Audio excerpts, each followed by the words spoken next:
Hey everyone, welcome back. If possible, you can support me via PayPal or become a channel member to help me keep this channel running. Thank you. Now let's get back to the story of Beyond the Timescape series. Chapter 250. Big Changes to Emperor Receiving. A massive blue lake stretched out in front of Su Qing. The water was extremely clear, but close examination revealed that it was actually frozen. A chaotic tangle of colorful plants grew on the lake shore. Even the ceiling of the cave was covered in moss. There was clearly a lot of moisture in the air. Su Qing looked around. Whether it was what he could see or what he could sense, nothing about the area seemed dangerous. However, he remained on guard as he carefully approached the lake and looked down into it. When he saw what lay at the bottom of the frozen water, he frowned slightly. The lake floor was covered with an assortment of bones. There were bones of both men and women, all humans, and they were scattered everywhere, seemingly a reminder of some sort of tragic event. I found this place by accident, Wu Jianwu said. Seemingly worried Su Qing might be getting the wrong idea about his intentions, he continued. I've been here a few times and never ran into anything dangerous. The bones down there don't have any sort of mutagen in them. Su Qing nodded. After looking more closely at the lake, Su Qing thought back to the description of immortal ice from Grandmaster Bai's medicinal codex, and realized that the frozen substance here differed slightly from the description he was familiar with. It was more fragrant. That fragrant aroma was stronger the closer you got to the edge of the lake. It was sweet, even unctuous. The longer the aroma stayed in your nostrils, the worse it smelled. That did not match what he had read about immortal ice. Su Qing's guess was that years ago, before changing into its current form, this place had been a normal pond infused with immortal energy. Most likely, this lake was indeed like the description from the medicinal codex, in that it had been formed by immortal energy. However, during the process of transforming into immortal ice, something different happened. Perhaps this was a mutated variety of immortal ice. Su Qing wasn't sure of the exact details, but he was certain this stuff was worthy of further research. He was just about to start collecting some specimens when he noticed something at the bottom of the lake and exhaled in surprise. His life flames ignited, and his cultivation base erupted with power, causing a sea of flames to spread out around him. Wu Jianwu's eyes widened and he backed up a few steps, unsure of what was going on. What's wrong? Meanwhile, Su Qing focused the power of his life flames on his eyes, causing them to glitter more brightly than stars as he stared at the lake. Among the bones and rubble on the lake floor was a stone that seemed very familiar to him. Noticing Su Qing's gaze, Wu Jianwu quickly said, "What are you looking at? Is there something good down there? It's too bad this lake is so bizarre. I wouldn't dare go down inside. In the past I was thinking of trying to fish out the bones, but I wasn't." All of a sudden, the stone that Su Qing found familiar wriggled, then shot out of the lake as if it had been grabbed by an invisible hand.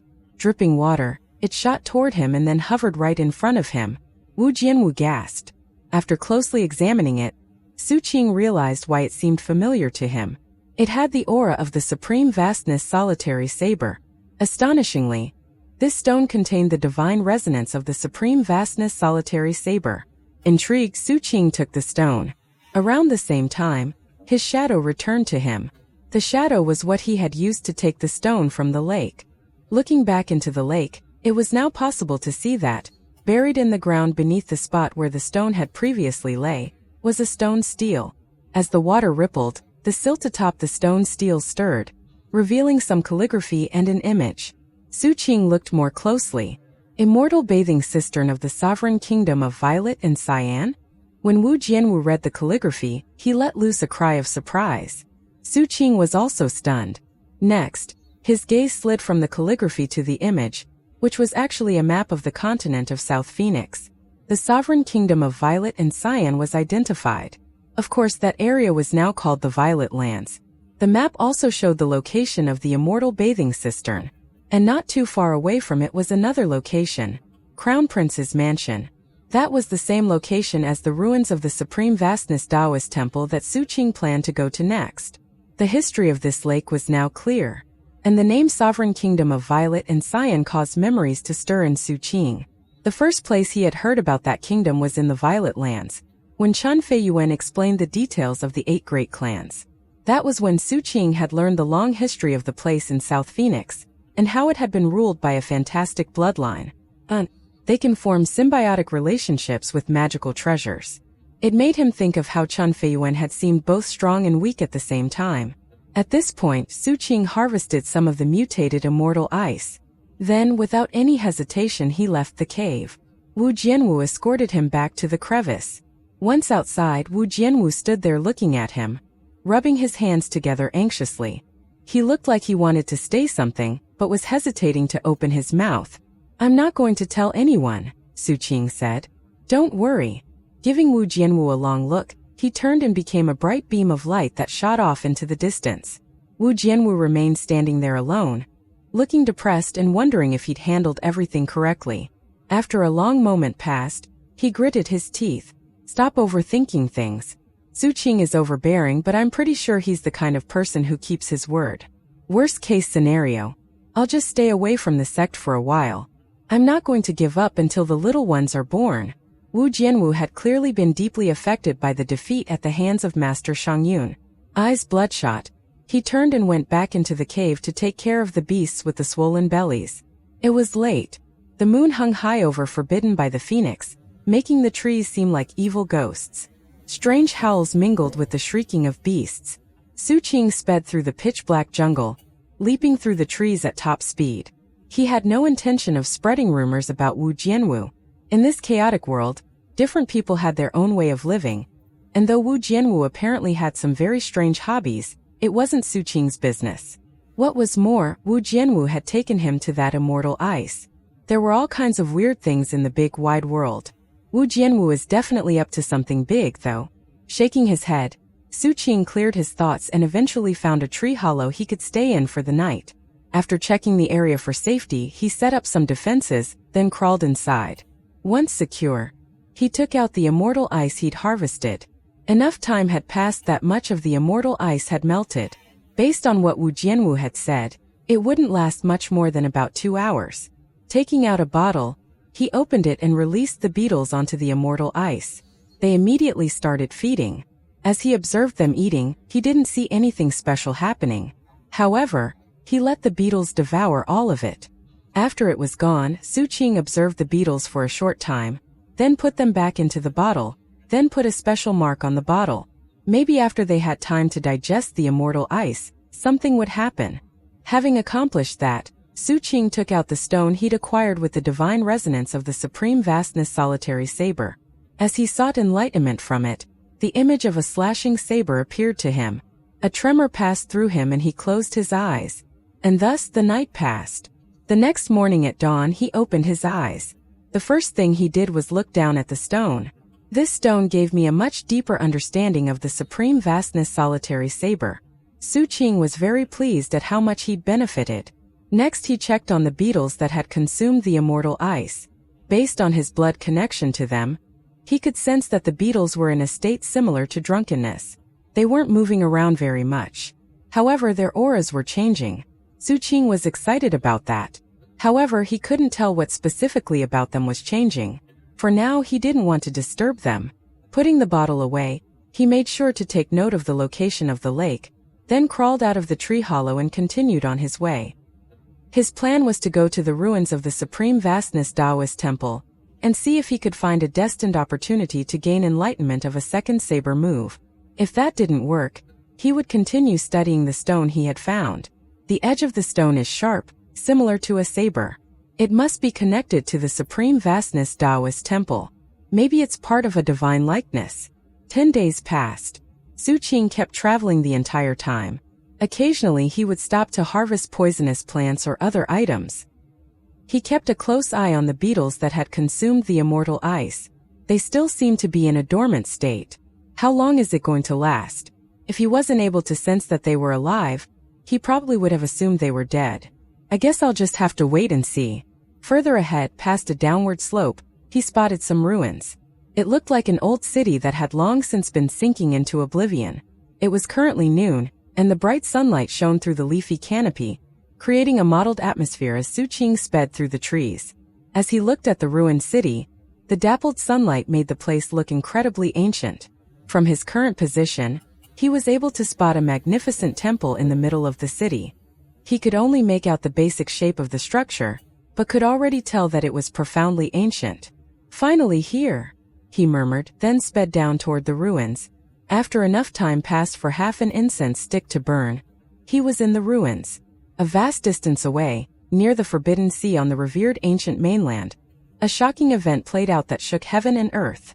It was something so dramatic it caused astonishment among all of the powerful groups in the Emperor-receiving prefecture. For the first time in 200 years, the Soaring Cloud Sword sect of the Seven-Sect Coalition activated their taboo magical treasure. Apparently, they were planning to absolutely exterminate Seven Blood Eyes. 7 days previous, the Seven-Sect Coalition yet again sent orders to Seven Blood Eyes, only to have Sir Bloodsmelter drag things out and not follow instructions. 1 day previous, the highest authoritative body in the Seven-Sect Coalition, their Senate, passed a measure to deal with the situation. Then they sent an envoy to Seven Blood Eyes to explain. According to the measure, Sir Bloodsmelter and the 7 Peak Lords had 1 day to report to the coalition for punishment. If they didn't comply, then 7 Blood Eyes would be destroyed, and all disciples from there would be executed. All non-humans and visitors to 7 Blood Eyes had 3 days to leave, otherwise they would be punished along with the sect. Caused a huge stir. Many non-human visitors packed up and left, as did everyone who had come from the Seven-Sect Coalition. As for 7 Blood Eyes, everything suddenly seemed very unstable, and everyone was trembling in anxiety. The next day, when Sir Bloodsmelter still refused to follow orders, the Seven-Sect Coalition was enraged, and the Soaring Cloud Sword sect unleashed their taboo magical treasure. A blood-red beam of light shot out of the Seven-Sect Coalition, rising into midair to create a blood-colored seed. Then, it shot to the north. Except 7 Blood Eyes was to the south, not the north. Within the Emperor-receiving prefecture, there was a mountain range and a river that intersected to divide the prefecture into east, west, south, and north. The mountains were called the Supreme Arbiter Salvation Mountains, and the river was the Everlasting Immortal Profundity River. The Supreme Arbiter Salvation Mountains connected the south and the north, while the Everlasting Immortal Profundity River connected east and west. In the middle, where they met, which was also the very center of the Emperor-receiving prefecture, there was a sect. That sect was the Young Arbiter sect. The Young Arbiter sect didn't have many direct dealings with the Supreme Arbiter Immortal Society. However, everyone knew that the Young Arbiter sect had been set up by the Supreme Arbiter Immortal Society to keep the Seven-Sect Coalition in check, sort of like a henchman. The sect headquarters of the Young Arbiter sect was a huge dam that impeded a tributary of the Everlasting Immortal Profundity River that should have eventually reached the Seven-Sect Coalition's port. That blockage caused problems for the Seven-Sect Coalition when it came to purging mutagen from spirit energy, and had a big negative influence on the coalition. To the Seven-Sect Coalition, the Young Arbiter sect was like a fishbone stuck in the throat. They had repeatedly requested that the dam be opened, but the Supreme Arbiter Immortal Society always intervened and made harsh demands. The Seven-Sect Coalition couldn't target the Young Arbiter sect militarily, unless they were confident they could defeat them instantly. Otherwise, any such efforts would be foiled. Furthermore, because of the delicate balance of power, it wasn't possible to power up a taboo magical treasure without everyone becoming suspicious. Other groups in the area were more than happy to see humans fighting each other, and did everything they could to stir up trouble in that regard. When the Soaring Cloud Sword sect powered up their taboo magical treasure, and used it to create a blood-colored seed, they were actually targeting the Young Arbiter sect. The blood-colored seed moved with incredible speed, piercing across a vast distance to land right in the middle of the Young Arbiter sect. The Seven-Sect Coalition had obviously been pretending to advance along one path while secretly going along another. Though it had seemed that tensions with 7 Blood Eyes had been growing, the reality was that it was a smokescreen. They had just needed an excuse to activate their taboo, and thus get rid of that fishbone stuck in the throat. As soon as the blood-colored seed landed, a massive grewish blood tree sprouted up in the middle of the Young Arbiter sect. The tree pulsed, causing a vast number of cultivators in the Young Arbiter sect to die instantly. As their blood was sucked into the tree, the survivors were seriously injured, and blood sprayed out of their mouths. The tree pulsed again, sending out heaven-rending, earth-crushing power, crushing the ground, and causing countless structures to collapse. That included the dam. Without the blockage of the dam, the waters of the Everlasting Immortal Profundity River flowed through the Supreme Arbiter Salvation Mountains without anything to stop them. The third pulse of the tree caused flowers to bloom all over it, At the same time, an ancient voice spoke from within. The young Arbiter sect killed disciples of our coalition. The evidence is clear. The young Arbiter sect shall be wiped out of existence. Blood-colored light rose into the dome of heaven, creating a spell formation. Within it, over 100 figures appeared, all of them bursting with astonishing auras and towering killing intent. All of it happened too quickly. In order to intimidate 7 Blood Eyes earlier, the 7-sect coalition had activated 3 of their sect's taboo magical treasures. At this moment, only the Soaring Cloud Sword sect activated their taboo magical treasures. But then, an instant later, all 6 of the other sects also did the same. In the blink of an eye, the sky above the 7-sect coalition completely transformed. Everything under heaven shook violently. Chapter 251. I'll beat him to the punch. As momentous events played out in revered ancient, Su Qing was making his way through the city ruins, with no idea about what was happening so far away. He did notice that the sky seemed a bit more red than normal, but other than that, it seemed like an ordinary day. That redness was so faint it would be hard for anyone to connect it with anything happening in revered ancient. After merely glancing up, Su Qing looked back at the ruined buildings he was traveling through. The architectural style of these buildings was different from any of the other cities Su Qing had been in. They were modular and orderly, and from above, the layout of the building structures generally resembled the character Jing. There were big structures and small ones, tall ones and short ones, but they were all very neat and organized, making the entire place seem like it had been planned out with much thought. Despite how the entire city had apparently existed since ancient times, it still seemed like a luxurious and fancy place. The tiles on the ground all had lavish designs on them, and many buildings still had spirit stones set into the walls. The streets were paved with white jade, and the canals that existed in the city were lined with gold. That said, all of the beauty of the city was now marred by encroaching mutagen, and had lost much of its luster. Because of the erosion, there wasn't much value left. However, anyone who looked at it would be able to imagine the city's former grandeur. After all, with some imagination one could ignore the animal droppings, the silt, the creeping vermin, or the vicious-looking weeds everywhere. But in the end, this city was a shell of its former self, with only bits of evidence left to hearken to its past. For instance, Su Qing did see some crumbling steels with the words Violet Cyan on them. According to the map I found in the Immortal Bathing Cistern, this place was once the mansion of the Crown Prince of the Sovereign Kingdom of Violet and Cyan. That means the Crown Prince himself lived here. Su Qing walked along through the silt, leaving footsteps behind in the weeds, and keeping his eyes on everything around him. Eventually he spotted cultivators in some of the buildings. There weren't many, but based on the information he'd read back in the sect, this place was a common destination for cultivators who were out exploring. They came from all over South Phoenix. Some came from powerful sects, others were rogue cultivators. There were immense riches to be found in Forbidden by the Phoenix, and therefore, there were always people willing to brave the dangers to find them. In a chaotic world like this one, people fought over everything, and that was especially true of people from small sects and organizations, or rogue cultivators. The only way for them to improve their cultivation bases and battle prowess was by means of bloodshed, and to do that they had to risk their lives. Cultivators from big sects had a similarly bitter life, but it was different for those in a weaker position. These ruins had been here for so long that they were relatively safe, and that was why it had become something of a rest stop for cultivators hunting in Forbidden by the Phoenix. Su Qing attracted some attention when he arrived. However, most people just glanced at him then looked away. Cultivators who came to this place were a cautious lot, and kept their guard up against others. That fit in line perfectly with Su Qing's personality. As he walked along, he kept an eye out for dangers from all sides. He also started moving faster and faster. Before long, he saw a familiar-looking temple up ahead. The architectural style was different from the other buildings. The Supreme Vastness Taoist temple was circular. In fact, looking at it from directly above, it looked like a perfect circle in the middle of the ruins. It had obviously been an amazing structure in the past. Su Qing looked at it closely as he approached. From a distance, he could see a few dozen cultivators from various species gathered outside of it. Some of them gathered in groups of 2 or 3, others stuck to themselves. Though all were sitting cross-legged outside of the temple, they were able to see inside. Most of them were in the great circle of qi condensation, but a few were Foundation establishment cultivators with no life flame. There were 2 old men who appeared to be in the 1 flame level. Despite their relatively high level, it made sense for them to be here, as it was still possible that they could gain enlightenment of the Supreme Vastness Solitary Saber.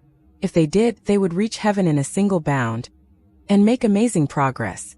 On the other hand, it seemed strange for people in the Great Circle of Qi Condensation to be here.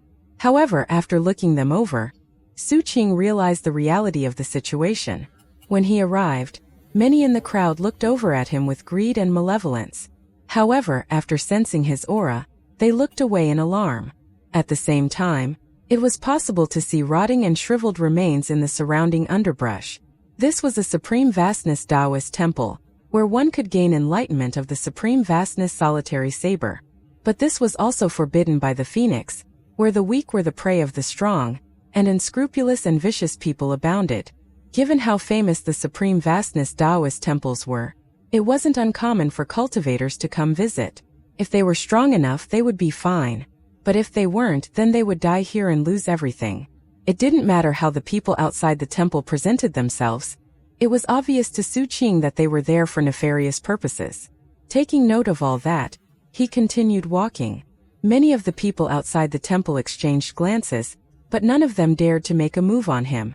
People camping out at a location like this would obviously come prepared, and all of them could tell that Su Qing wasn't a person who should be trifled with. As Su Qing neared the temple, he spotted statues inside that seemed both familiar and strange. Seated cross-legged in front of one of those divine likeness was Master Shangyun. His golden robe was dazzlingly eye-catching, as was the scintillating umbrella that floated over his head. His eyes were closed, and he emanated a coldness that made it seem like he felt all emotions to be superfluous. Su Qing stopped in place, and his guard went up even further. He hadn't paid very close attention to Master Shangyun back in the sect, and was surprised to find him here seeking enlightenment. Though Su Qing's cultivation base was high, he preferred to go into conflicts knowing he could crush his opponent. Unless he was sure of that, he would rather avoid fighting.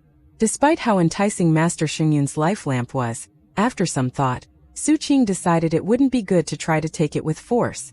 Furthermore, he decided that instead of going into the temple, he would find a spot outside where he could see the statue, and try to seek enlightenment from there. Unfortunately, the tree may wish for quiet, but the wind will not subside. Master Shangyun noticed him. He opened his eyes and stared emotionlessly at Su Qing outside of the temple, his gaze like 2 blades. Without saying a single word, he waved his right hand. Instantly, the air in front of him rippled and distorted, sending out fluctuations in all directions. As dust swirled up, a stone sword took shape in front of him. The sword pulsed with astonishing energy, and spat out sparks of sword energy that hissed as they landed on the ground and dug out furrows.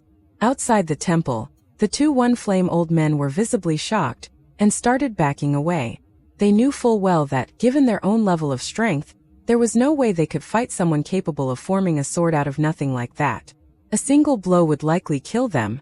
The other cultivators in the area also backed away as fast as they could. At the same time, the sword in the temple swiveled until its tip pointed at Su Qing. Then it shot toward him.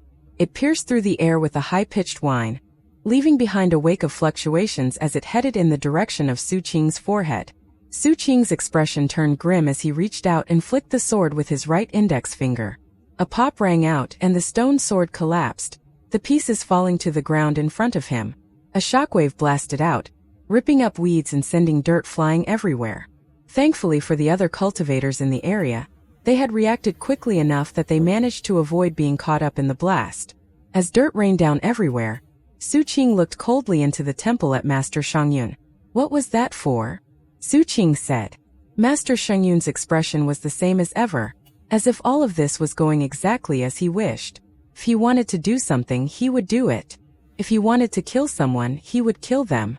As far as he was concerned, humans from South Phoenix weren't even worth thinking about. Before, he hadn't known anything about Su Qing. But after Su Qing crushed Sima Ling, Master Shangyun took a slight interest in him.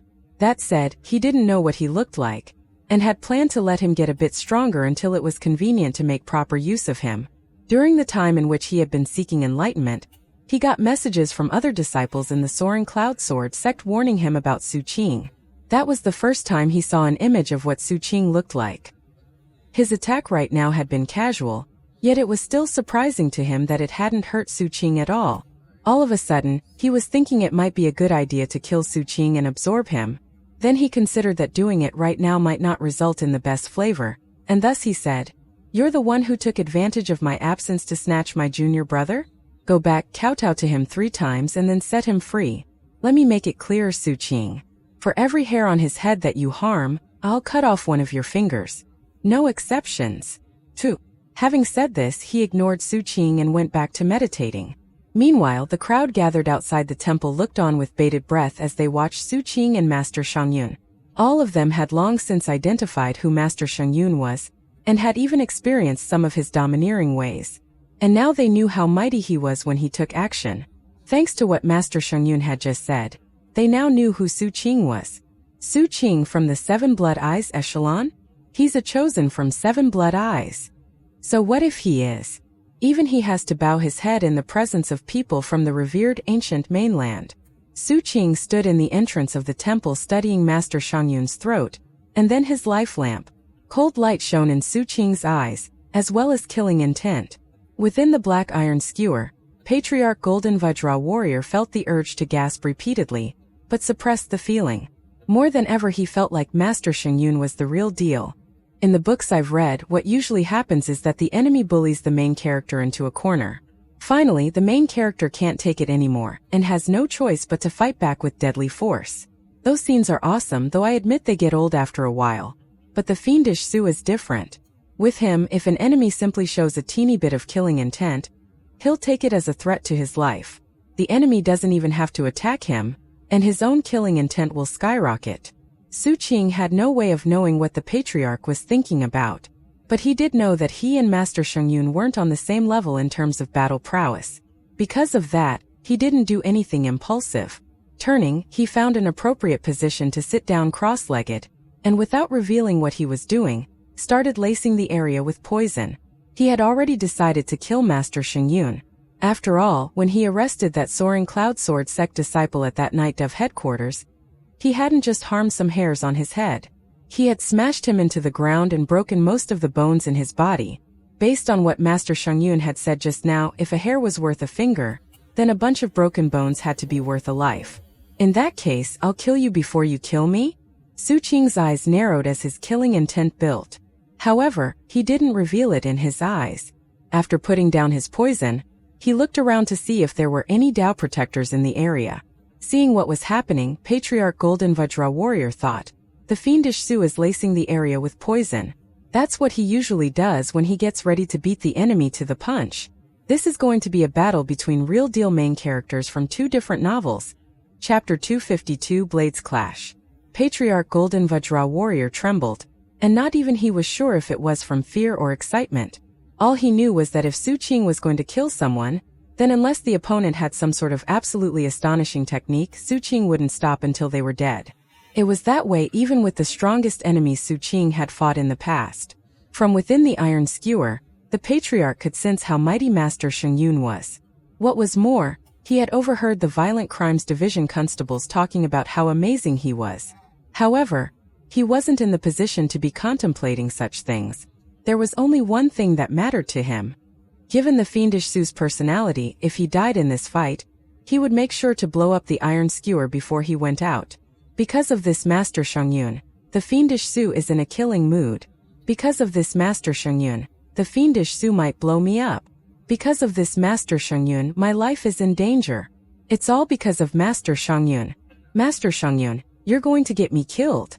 Having reached this point in his train of thought, the Patriarch's eyes were bloodshot as he glared out of the skewer at Master Shangyun. The shadow could sense the fluctuations coming from Su Qing and the Patriarch. It had recovered much of its intelligence recently, and after sensing what was going on was getting nervous. It was already evening, and Su Qing had been surreptitiously placing poison everywhere around him. It was odorless and scentless, but it was still there, pulsing. The reality was that none of the poison he was putting around was very dangerous. However, by adding one specific primer, they would transform into something incredibly dangerous. Obviously, Su Qing didn't think that would be enough to wipe out Master Shangyun. Back in 7 Blood Eyes, Master Shongyun had unleashed 6-flame battle prowess, which was so terrifying he had been able to fight with the elders of the first peak. Most importantly, Su Qing wasn't sure if 6-flame battle prowess was all that Master Shongyun was capable of unleashing. What was more, he still wasn't sure where Master Shongyun's Dao protectors were.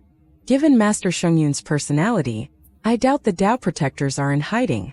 The most likely possibility is that he sent them away. They're probably out and forbidden by the Phoenix on some task. But what? After more thought, Su Qing decided it would be better to be safe than sorry.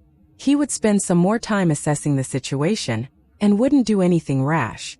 The best thing would be to keep lacing the area with poison in the hopes of increasing his ultimate chances of success. At the same time, he released 5 bottles of his beetles. However, what happened after that caused Su Qing's guard to go up even further. The umbrella over Master Shongyun's head had defensive properties that the beetles were incapable of penetrating. All they could do was gather around him. My life lamp protects my soul. Does Master Shongyun's life lamp protect his fleshly body? Time passed. Evening went and night came. The moon appeared in the dome of heaven, casting moonlight down on the lands below. After checking the poisons in the area, Su Qing was trying to decide what other poisons to add, when suddenly his expression flickered. The cultivators outside the temple were reacting to the fall of night. Their expressions were more serious, but at the same time, some of them seemed to be looking forward to something. Wondering what was going on, Su Qing looked over at one of the one-flame old men. When Su Qing's gaze fell on him, the old man shivered. After a moment of hesitation, he stood, bowed to Su Qing, then quietly said, "Fellow Taoist Su, would you be interested in knowing more about the mysteries of the Supreme Vastness Taoist temples?" Hearing this, Su Qing's expression remained neutral. The information back in the sect wasn't very detailed regarding any so-called mysteries. He nodded to the old man. Without any hesitation, the old man went into a detailed explanation. "Fellow Taoist Su, for many years there wasn't anything special about this Supreme Vastness Taoist temple. But 4 years ago it changed. That's why there are more people here than normal. What's different is that, when night falls and the moonlight enters the temple, the statues will perform a saber dance. Anybody can watch it. But up to now, no one has gained any enlightenment from it, with the exception of that one almighty person." The old man's eyes flitted to Master Shongyun. "Virtually every night so far, he's benefited. The rest of us just fail over and over again, but we all still hope that we might have some success. Even a little bit would make people like us a lot stronger." Su Qing looked thoughtfully into the temple. Moonlight fell down, covering everything, and eventually reaching into the temple to shine on the divine likenesses there. As Su Qing watched, one of the statues in the temple started moving. It started slowly, then the statue moved with more fluidity. As it did, sabers appeared in the air around it, hardly discernible, as though they were illusions. It only lasted for a brief moment, and then everything in the temple went back to normal. Surprised, Su Qing focused more closely on the statue, and before long could see it moving again, and could sense the saber projections around it. To most people, the saber projections would be so blurry they couldn't see them, except for brief moments when they became clear. But because of Su Qing's previous enlightenment of the Supreme Vastness Solitary Saber, he could see them quite clearly. The moment they became clear to him, an illusory heavenly saber suddenly appeared over his head. It was none other than the Supreme Vastness Solitary Saber he had gained enlightenment of. As he watched the scene playing out in front of him, the heavenly saber formed, and then glittered brightly as though it were undergoing a transformation. Specifically, it was growing more corporeal. The original heavenly saber had been illusory, but now, starting with the hilt, it was glittering brightly and turning more solid. As the effect spread, it filled the body of the saber, and Su Qing's Supreme Vastness Solitary Saber got closer to being true and real. The onlookers were all visibly stunned. At the same time, Master Shongyun, who sat cross-legged in the temple, also had a heavenly saber above his head, similar to Su Qing's. The only difference was that his was green and Su Qing's was violet. When the two heavenly sabers appeared, the onlookers let loose shocked exclamations. Many of them started panting in astonishment. Truth be told, it had been the same with Master Shongyun every day recently, and the onlookers had become used to it. But for the same scene to repeat with Su Qing was nothing short of astonishing. Everyone knew what it meant. Both of these people had previously gained enlightenment of the Supreme Vastness Solitary Saber. And even more spectacular, both were gaining enlightenment of a second saber move.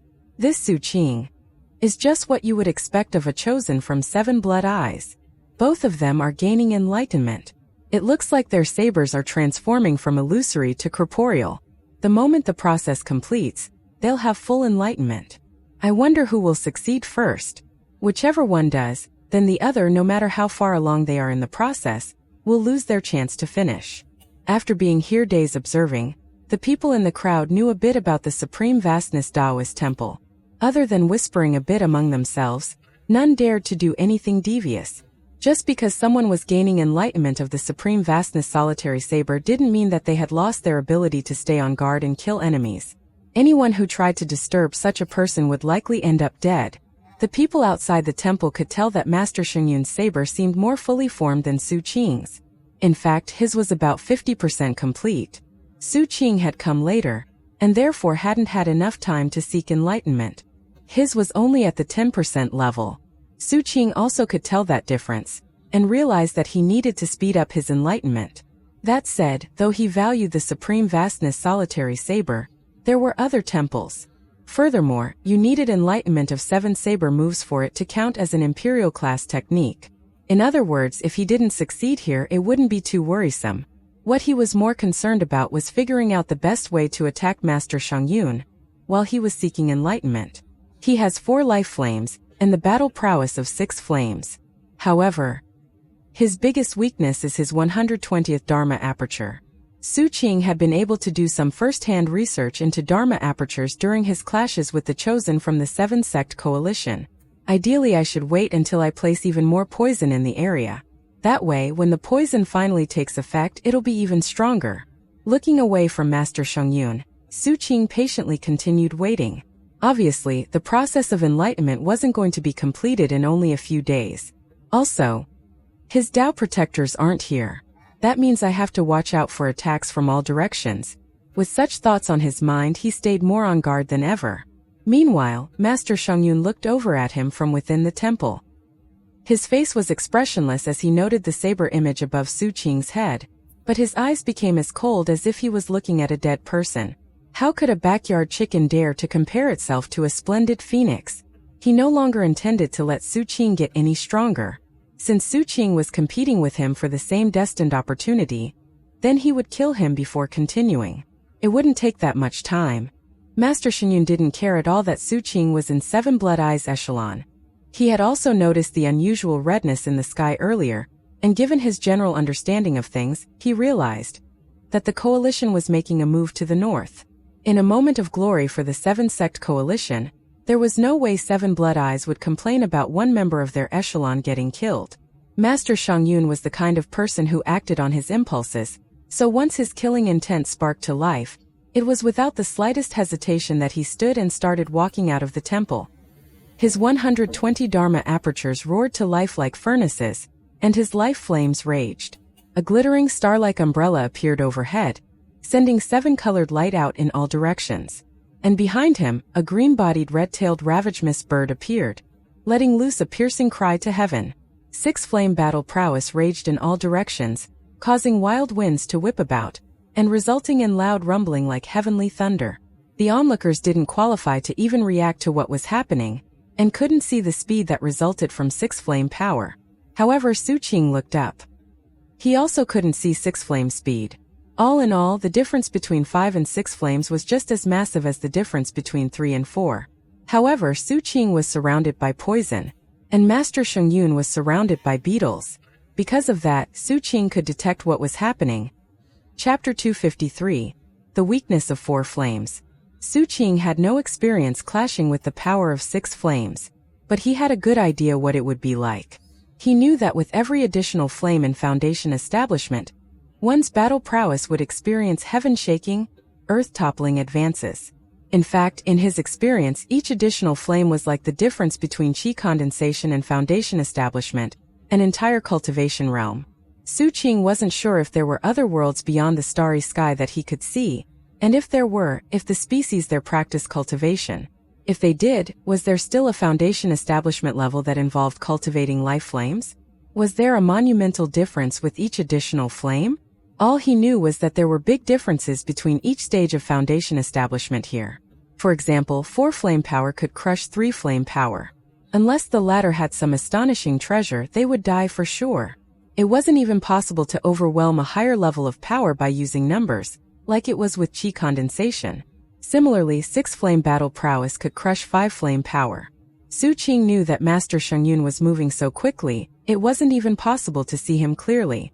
With his own 3 life flames burning, and his life lamp, plus the blessing of the golden crow to his fleshly body, he was just barely able to make out a string of afterimages. Then Master Shengyun was right in front of him. Next, a terrifying wave of force hit him, something he couldn't possibly block. A huge boom rang out, and Su Qing tumbled backward like a kite with its string cut. His face pale, blood spraying out of his mouth. That said, he had no major injuries. The moment Master Shengyun launched his attack, a field of light appeared around Su Qing, creating a defensive barrier that blocked the power of the 6 flame attack. So you have a nascent soul defensive item, Master Shengyun said coolly as he pulled his hand back. I can tell it's weak though. How much longer will it last? A large furrow had been dug in the ground by Su Qing as he flew backward. Several dozen meters away, he finally stopped moving, then looked up coldly at Master Shengyun. Now Su Qing had experienced how strong Master Shengyun was. It actually felt similar to the Gold Core Sea Star Chieftain, before Bai Li had revealed himself, too. It was the same level of speed and the same type of explosive power. No wonder the first Peak Highnesses had been defeated so easily. Obviously, if that fight had taken place outside of 7 Blood Eyes, then those Highnesses wouldn't just have been defeated, they would have been killed. Su Qing knew that his own 5 flame battle prowess wasn't going to help. Once he lost the jade pendant given to him by Master Sixth, he would die for sure. The violet crystal would never be able to heal him fast enough. It wasn't just the 6 flame power that was terrifying. Su Qing's beetles were still unable to get through Master Shengyun's life lamp defenses to burrow into his body. Does that mean that 6 flame power is basically the same as gold core power? The same as a single heavenly palace? Su Qing thought back to the information about Sima Ru from the House of Gru Hunters, and how it had mentioned heavenly palaces. 3.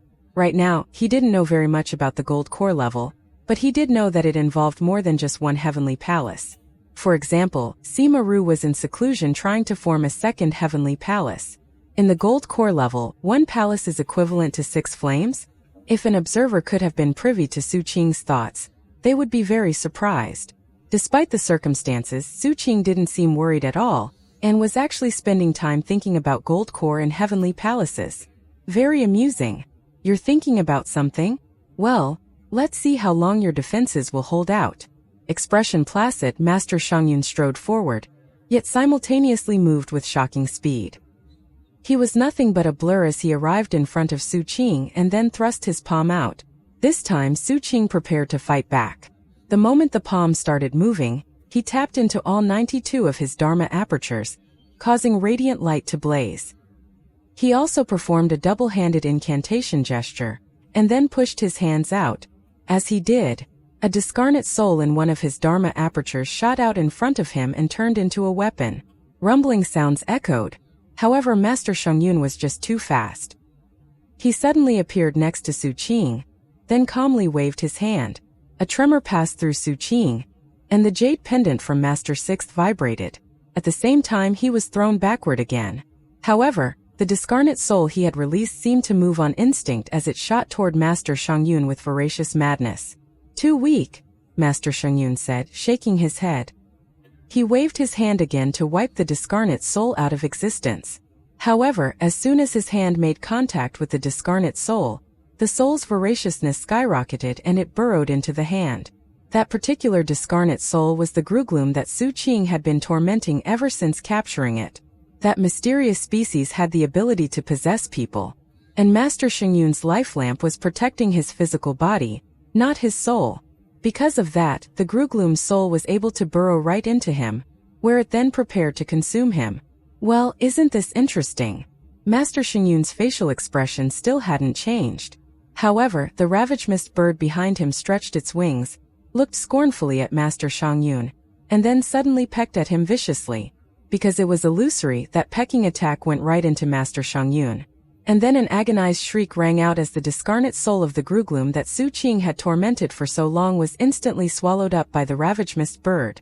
It was now possible to see a black hole inside the bird, which sucked the Gruglum's soul into it and trapped it there, all while it screamed piteously. During that entire time, Master Xingyun's expression remained completely neutral. It was as if the discarnate soul wasn't worth anything to him.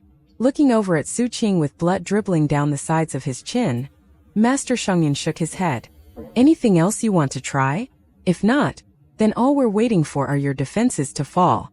After that, you're dead. You talk a lot, Su Qing said, wiping the blood from his chin. Master Xingyun didn't respond. He lifted his right foot, then brought it down. However, right at that exact moment, a tremor passed through him. For the first time, his facial expression changed, and looked down to see that there was a dark shadow on the last of his 120 Dharma apertures. The shadow seemed like it was alive. With maddening speed, it spread out to completely cover his 120th Dharma aperture. And it succeeded. The moment that Dharma aperture was covered, Master Xingyun's fourth life flame suddenly began to dim. At the same time, the light surrounding him became a bit less bright. That darkening effect wasn't done. Over the space of 3 breaths of time, his fourth life flame completely went out. When it came to the 120 Dharma apertures, every set of 30 was used to light a life flame. That was a standard law of magic in the Foundation establishment level. There were no exceptions. If you only had 119 Dharma apertures, you couldn't sustain 4 life flames. This was the entire reason for Su Qing's confidence in not only being able to face Master Xingyun, but also spending time thinking about Gold Core and Heavenly Palaces. After studying the 4 flame chosen from the 7-sect coalition for so long, he had come to the conclusion that this was their biggest weakness. All you had to do was get rid of a single Dharma aperture, and their battle prowess would drop down by the level of an entire life flame. His shadow could extinguish life flames, so even if Master Xingyun's cultivation base had been higher, there was no question as to whether it could extinguish one of his Dharma apertures. This had been Su Qing's plan all along. As the shadow stuck to the Dharma aperture like glue, making sure it was absolutely covered, Master Xingyun's 4 life flames became 3. His expression instantly turned grim. It didn't matter if it was the ravaged bird, or his burning life lamps. He simply could not drive away the shadowy glue. He already knew where the shadow came from. It had been concealed in the discarnate soul. That was how it entered him without him realizing it. And while the ravaged bird got rid of the discarnate soul, the shadow remained. This trick, Master Xingyun said, glaring at Su Qing with killing intent, is supposed to be impressive or something? You're weak. And you'll always be weak. Maybe I have 1 less flame, but that's still the power of 5. And that's enough to crush you. Master Xingyun's 5 life flames burned hot as he shot towards Su Qing. Now, however, Su Qing didn't bother to mask the killing intent in his eyes. And that was because his opponent was now moving at the same speed he was. All of a sudden, Su Qing burst into motion. He moved like a bolt of lightning, piercing through the air in the blink of an eye to slam into Master Xingyun. Master Xingyun's eyes narrowed in surprise at how fast Su Qing was. As his right palm descended, Su Qing's eyes turned cold and he let loose a fist strike. As the two exchanged a blow, Master Xingyun snorted coldly, performed a quick incantation gesture, and then flicked his sleeve. Thrumming with strength, he shoved his index finger towards Su Qing's eye. Su Qing's left hand flashed in an incantation gesture, and a dagger materialized in it, which he slashed toward Master Xingyun's throat. Rumbling sounds rang out as the two fought. Master Xingyun's right foot swept through the air toward Su Qing, but Su Qing evaded it, then bent his knee and launched it toward Master Xingyun's chest. At the same time, he waved both hands in front of him, causing balefire to erupt out. Eyes glinting sharply, Master Xingyun threw both of his hands out in front of him and the two smashed into each other. Massive booms rang out in all directions, causing heaven and earth to shake violently. None of the observers were able to see exactly what Su Qing and Master Xingyun were doing. All they could do was hear the terrifying rumbling of the fight, and watch as numerous buildings in the area were crushed into rubble. It was incomparably intense. A moment later, Master Xingyun appeared in the air. Falling back several dozen meters, he glared at Su Qing with a suspicious look in his eye. "There's something suspicious going on with you."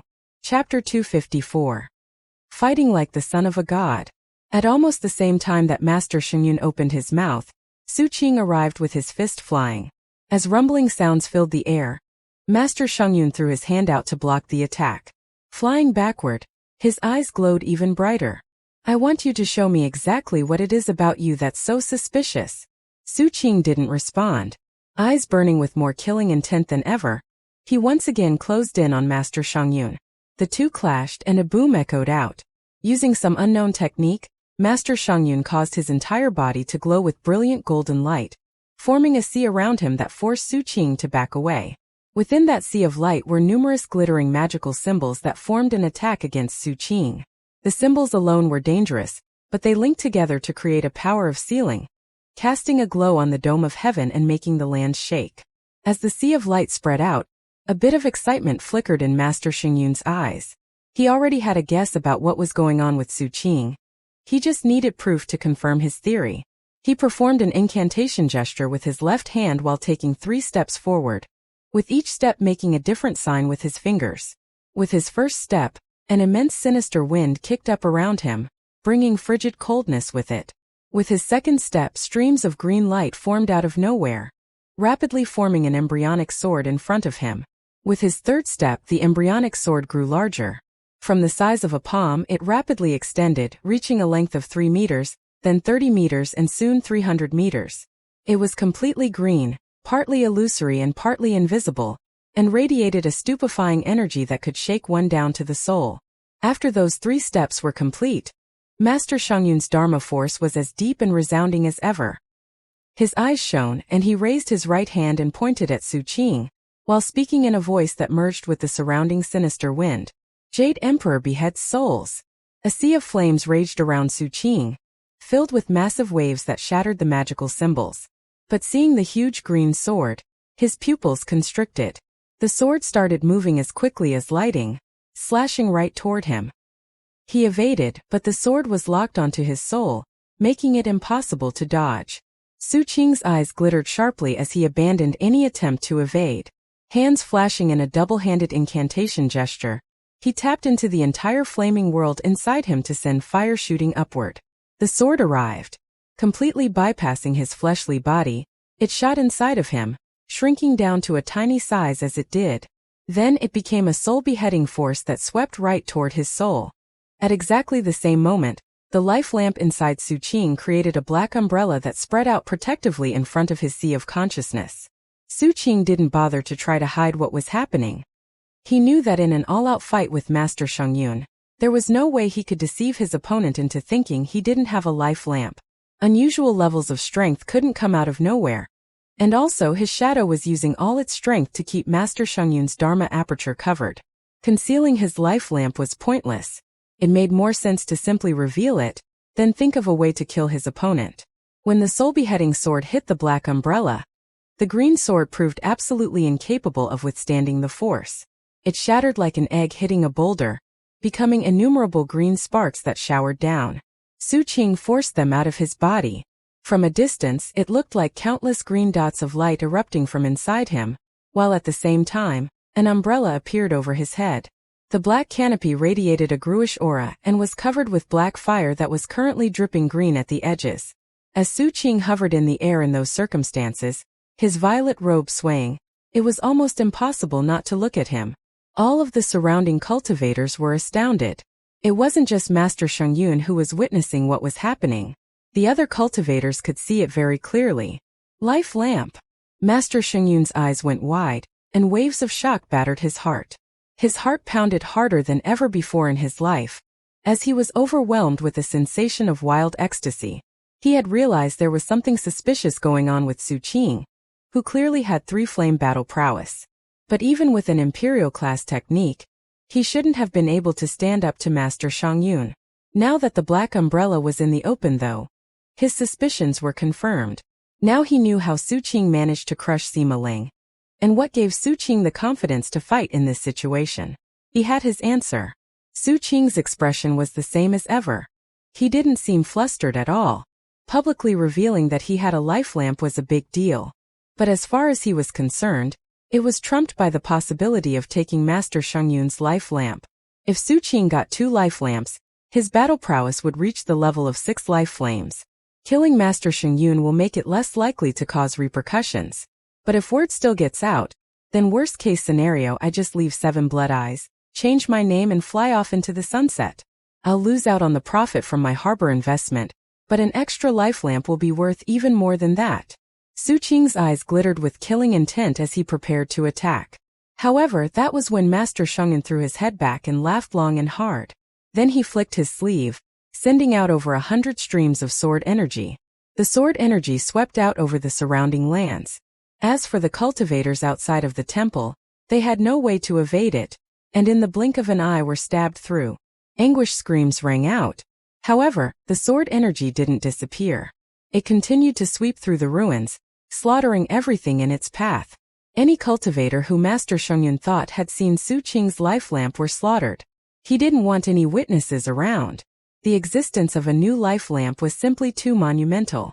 Master Xingyun already thought of Su Qing's life lamp as his own. Once he got it, he would have 7 flame battle prowess, and that mere thought had him completely excited. As he well knew, life lamps were incredibly useful when it came to the heavenly palaces of gold core cultivators. One life lamp could be used to create a heavenly palace hidden within the life mist.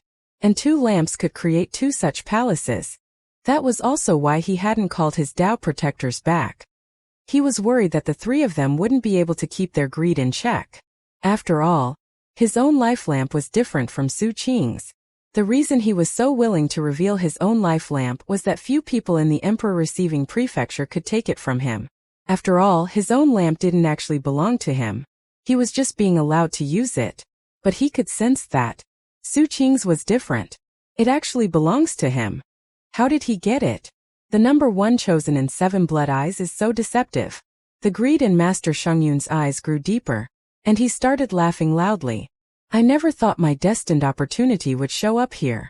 Su Qing, my personal life lamp is actually with you. As he spoke those words, golden light erupted from Master Xingyun, and the Ravaged bird appeared behind him. It was 300 meters in size, with a green body and a red tail. It had a long beak, a huge abdomen, and looked incomparably freakish and ugly. The Ravaged bird threw its head back and let loose a piercing cry, then looked at Su Qing with vicious ferocity.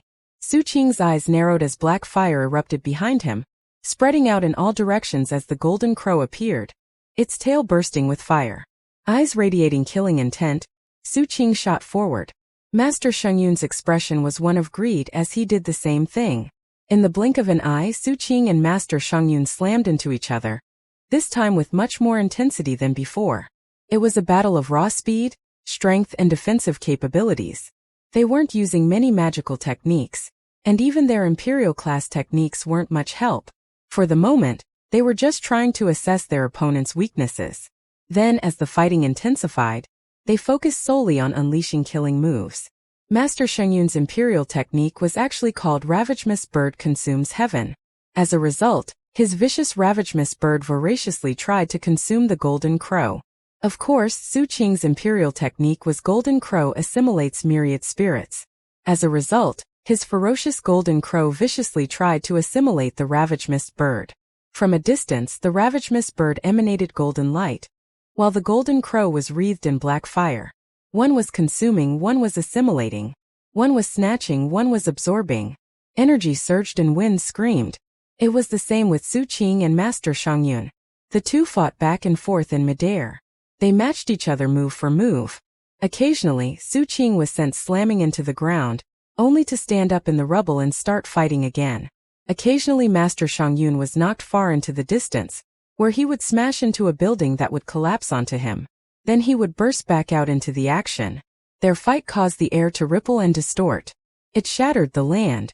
Neither opponent seemed capable of getting the upper hand, and both had their life lamps on display in the form of projected umbrellas. Su Qing's was black, and the black flames covering it emanated a terrifying might. Master Xingyun's was 7-colored, and pulsed with a mysterious power. The 2 umbrellas crushed down on each other, causing a massive tempest. It was impossible to determine which was superior. Both combatants' eyes were full of ferocity as they used their Imperial-class techniques and life lamps to viciously fight each other. Soon they backed away from each other, coughing up blood. They were about 300 meters from each other in the air above the Taoist temple. On one side was Master Shangyun, wearing a golden Taoist robe, surrounded by golden light that illuminated the land below. He had a 7-colored umbrella overhead, also radiating dazzling light, and a vicious ravenous bird behind him, howling as it sought to devour heaven. Combined with his unusual good looks, Master Shangyun seemed like a young sovereign lord descended from above. He seemed insufferably arrogant. On the other side was Su Qing, wearing a violet robe, surrounded by a black sea of fire that burned the dome of heaven. He had a black umbrella overhead that made him seem profoundly Gru-like, and a majestic golden crow with vicious eyes that longed to assimilate the world. As the crow's tail draped over Su Qing, it seemed like an imperial robe. Combined with Su Qing's exceptionally attractive face, he seemed like an ancient emperor strolling through the mortal world. He was like a masterpiece of the ages. Master Shangyun stared at Su Qing, his eyes shining and full of killing intent. At the same time, he was forced to admit that Su Qing was truly strong, so much so that it was appropriate to say he could very well become an ancient emperor. In fact, in the small worlds beyond the revered ancient mainland, battle prowess like this would be similar to the nascent soul level. Revered Ancient contained the most high-level cultivators imaginable. According to the ancient records Master Shangyun had read, before the arrival of the broken face of the god, there were thousands of small worlds beyond the mainland. And in those places, cultivators were so weak that even a single life flame counted as the great circle of foundation establishment. Places like that simply couldn't compare at all to Revered Ancient. Chapter 255. Sun and Moon Strive for Dominance. Su Qing looked at Master Shangyun. He knew he was dealing with a strong opponent. In fact, during his entire journey of cultivation, this was the strongest person he had ever fought. And that was even after he had used his shadow to cover a single Dharma aperture and reduce his battle prowess by a life flame. Were it not for that, Su Qing knew he wouldn't be a match for Master Shangyun. Even missing one of his life flames, Master Shangyun had too many assets. He had his shocking imperial class technique, a host of divine abilities, and the defenses of his life lamp, which made Su Qing's poisons almost useless. If I can get his life lamp, then I would have the same defenses. I would have a complete level of protection both of my soul and my body. Su Qing's eyes narrowed as he studied Master Shangyun's throat, as well as the life lamp umbrella over his head. Master Shangyun was looking back and thinking that of all the opponents he had fought in the Emperor Receiving Prefecture in recent years, Su Qing definitely ranked in the top 3. There was no way Master Shangyun could ever have imagined that he would encounter an opponent like this on the backwater continent of South Phoenix. Seems the patriarch was right. A great era is upon us. More chosen are appearing than ever before, and freakish hellions are gathering. But when great eras come, so do amazing destined opportunities. For example, this Su Qing. If I can take his life lamp and make it my own, then my foundation establishment battle prowess will increase by the level of 1 life flame. But even more relevant than that is how it will affect my heavenly palaces. Life lamps aren't just beneficial to foundation establishment. They're actually more important to the heavenly palaces of the gold core level. With his life lamp I'll have a total of 2. And then when I break into the gold core level, those life lamps instantly become heavenly palaces. I'll have 2 heavenly palaces in the life mist. 1 palace is worth 6 flames. Therefore, once I go through core formation, I'll start out with at least 12 flame power. After consolidating my power and fully forming my first ordinary heavenly palace, I'll have a total of 18 flames worth of power. That's not to mention that he has an imperial class technique. After I kill him today, I'll devour Golden Crow assimilates myriad spirits, and my ravenous bird will have a much better chance of reaching its 2nd stage. From ancient times until now, no one, not even the offspring of the ancient emperors and imperial sovereigns, was able to push an imperial class technique to the 2nd stage while in foundation establishment. In fact, most people couldn't even do it in the gold core level. Advancing imperial class techniques is just too difficult. If I succeed, then my imperial class technique won't add the battle prowess of a single life flame. Just like a heavenly palace, it will have the power of 6 flames. If I succeed, then once I reach gold core, I'll have 18 flames worth of power. And it won't be long after that before I reach the level of 24. With battle prowess like that, I'll be the number 1 chosen in all of Emperor Receiving Prefecture. Given my status, I'll be able to join the ranks of the Swordsage. After that, I'll skyrocket to the highest heights in all of Sealing County. As Master Shungyun and Su Qing faced off in midair, they split the sky in half. On Master Shungyun's side, 7-colored light radiated in heaven and earth. On Su Qing's side, black flames cast darkness everywhere. Rumbling sounds echoed out as the two of them glared at each other with pulsing, killing intent. Then both of them moved. Even from a distance, it was a shocking scene as the two different parts of the sky raced toward each other. The ravenous bird and the golden crow, both of them divine birds of legend, let loose piercing cries as they tried to devour each other. Two umbrellas shone with divine light. A young sovereign lord and a young ancient emperor were fighting a battle to the death. The sound of the fighting echoed everywhere, stirring up wild winds and shocking both heaven and earth. They matched each other blow for blow as the fighting became increasingly intense. It seemed like the dome of heaven itself might explode. As Su Qing and Master Shungyun attacked each other at full strength, both were forced to keep their distance from each other. Blast! If only I had my 6-flame battle prowess?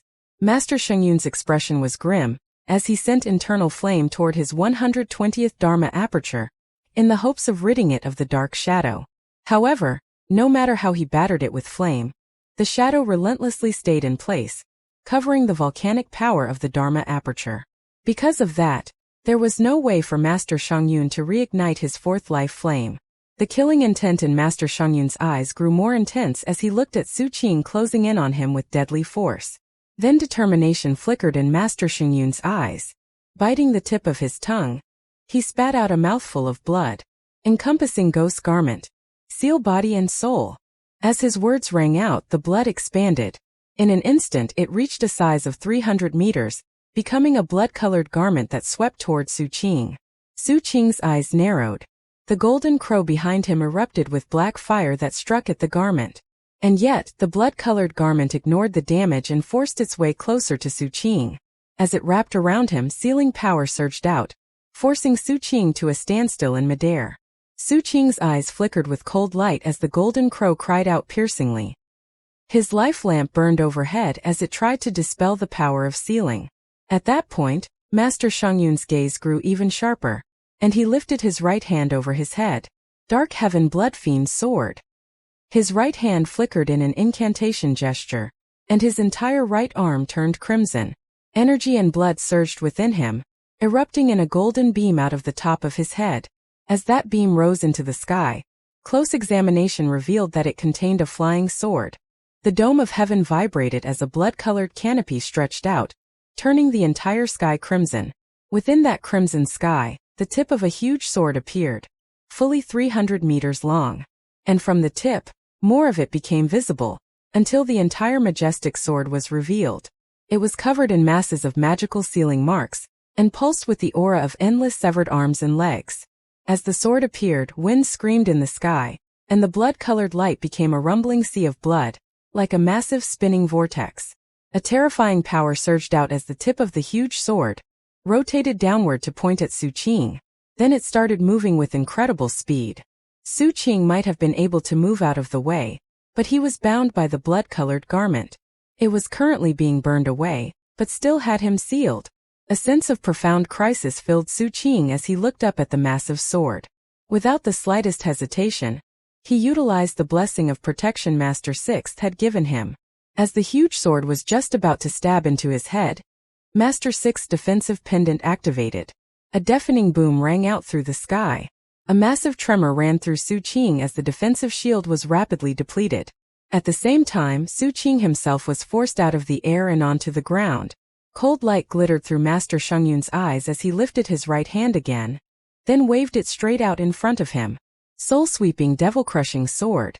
A second beam of blood-colored light shot out of the top of his head, forming another flying sword, which coalesced into the shape of a second blood-colored sword. It was exactly as big as the one which had fallen from the sky, and looked the same in every other aspect. But instead of falling down from above, this one appeared in front of Master Shungyun, and then swept horizontally towards Su Qing. It moved with shocking momentum, destroying all the buildings in its way, and creating huge crevices in the ground from its immense pressure. The massive force bearing down on Su Qing caused his face to fall.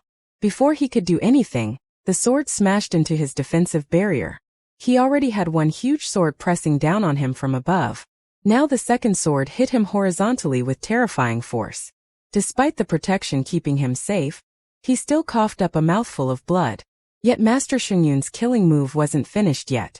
At almost the same moment that the Dark Heaven Blood Fiend sword and the soul-sweeping devil-crushing sword were unleashed, he threw both hands out and put his palms together. Then, his expression full of vicious killing intent, he shoved his finger in Su Qing's direction. North Ghost Heaven Wandering Sword. As the words left his mouth, a group of 8 ghosts appeared in the blood-colored vortex up above. They were bizarre in appearance. None of them had faces, and they all had swords strapped to their backs. They pulsed with frigid coldness, as well as powerful sword energy. And as they appeared, the spinning vortex descended to surround Su Qing. There were 8 of them, and their backs were to Su Qing.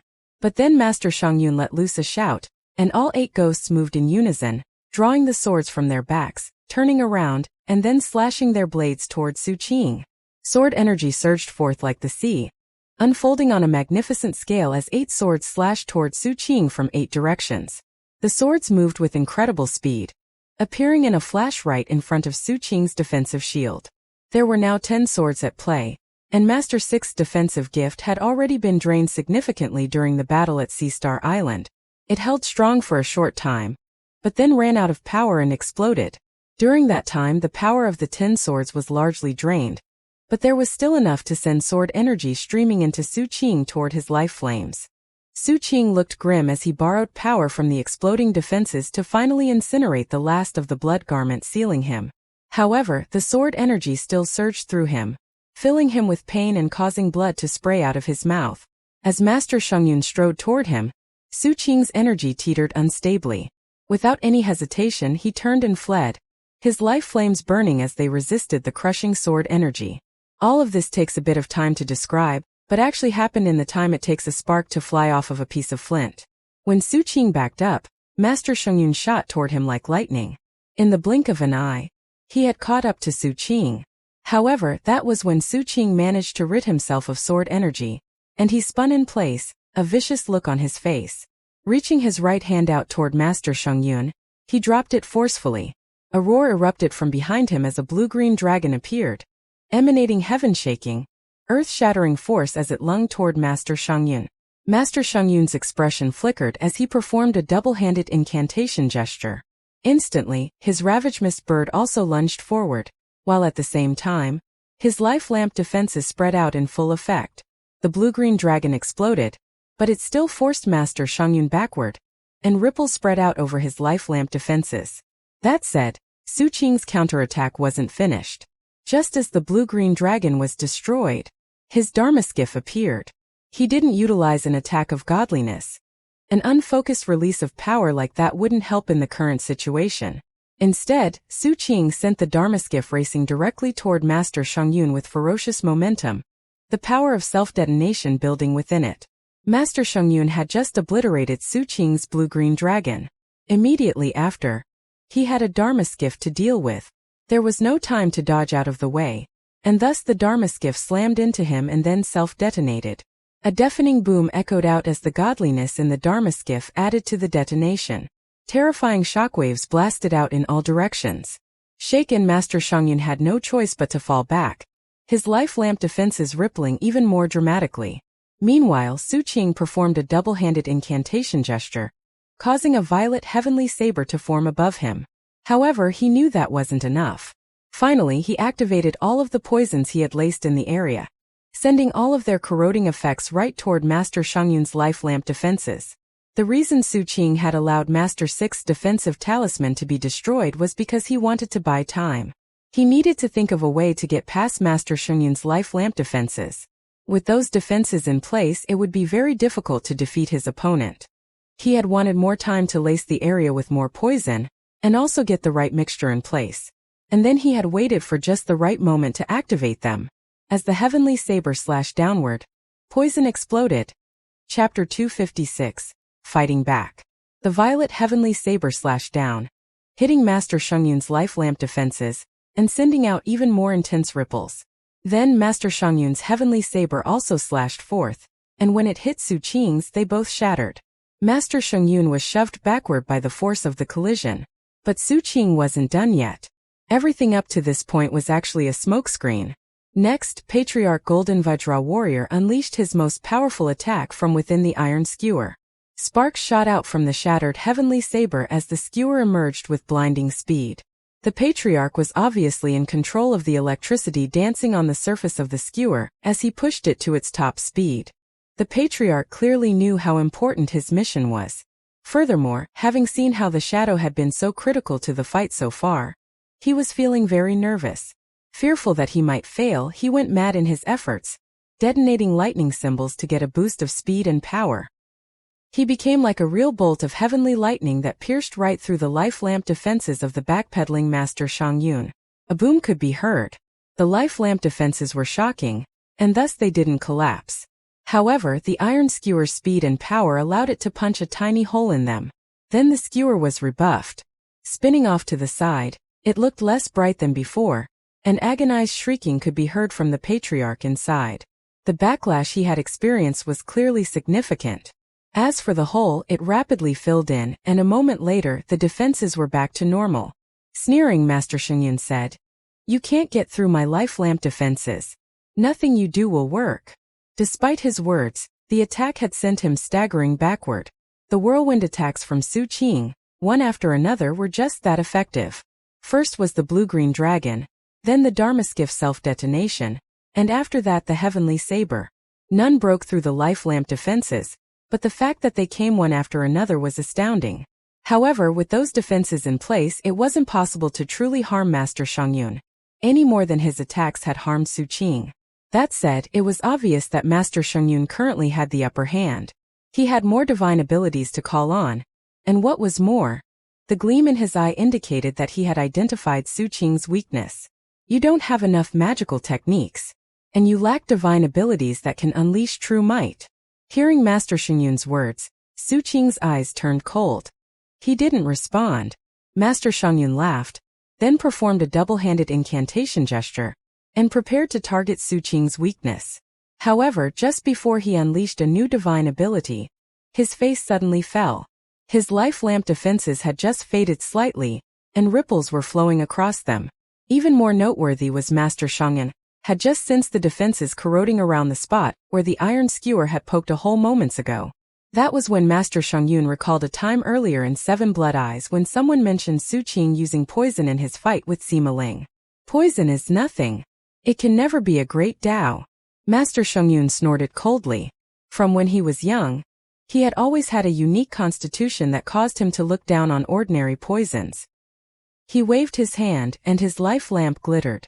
As its light spread out, the corrosion on the defenses disappeared. Having accomplished that, he again prepared to attack. But then his expression flickered even more dramatically than before. An intense pain had suddenly started to spread through his body, and greenish-black blotches had appeared on his skin from mutagen. At the same time, his life flames were flickering. "What's this?" Gasping, Master Sheng sensed the powerful poison inside of him, and realized it was spreading far too quickly. His vision blurred, and all of a sudden, he was filled with a sense of deadly crisis. The poison was, of course, the little beetles. They had been sticking to his life lamp defenses this entire time, incapable of getting inside. They had just been waiting for an opportunity. When Patriarch Golden Vajra Warrior poked a hole, that was all they needed. In that instant, a host of beetles poured inside. Master Sheng was right. Su Qing lacked a lot of powerful divine abilities. However, Master Sheng was also incorrect, because though Su Qing lacked amazing divine abilities, he did have his poisons. The moment the beetles attacked, Su Qing's eyes flickered with killing intent, and he rushed forward. He had been waiting for this moment for the entire fight. As Master Sheng dealt with the sudden poison flare-up, Su Qing closed in with his hand clenched in a fist. The golden crow appeared behind him, bursting with flame. His life lamp manifested overhead as a shocking black umbrella, and his fist rocketed forward, backed by 5 flame battle prowess. In his poisoned state, Master Sheng was incapable of evading the blow. He tried to fall back, but Su Qing just pressed the attack. A boom rang out as the blow landed on the life lamp defenses. A shockwave passed through Master Sheng, and he was sent spinning off to the side like a kite with its string cut. Su Qing followed up with another blow. Master Shangyun gasped for breath, and his eyes were completely bloodshot. Relying on his defenses to keep him safe, he tapped into his imperial class technique. The piercing cry of the ravenous bird rang out, sweeping through him to dispel the poison. At the same time, the seven-colored umbrella above him radiated dazzling light to the same effect. However, Su Qing then waved his hand, and his black umbrella spread out and put crushing pressure down onto Master Shangyun. Intense rumbling sounds echoed everywhere as blood sprayed from his mouth. The sensation of crisis welled up stronger in him. There was no time to deal with everything that was happening, and he felt more than ever that this was a life-or-death moment. Then Su Qing's fist arrived. Master Shangyun backed up again, and Su Qing shot forward like lightning to keep up the attack. He threw out fist after fist, and slashed down with the heavenly saber over and over again. The Golden Crow used all its strength, and Patriarch Golden Vajra Warrior once again went all out to try to pierce through the enemy's defenses. As for the shadow, it took advantage of this moment in which Master Shangyun was forced to deal with the poisons.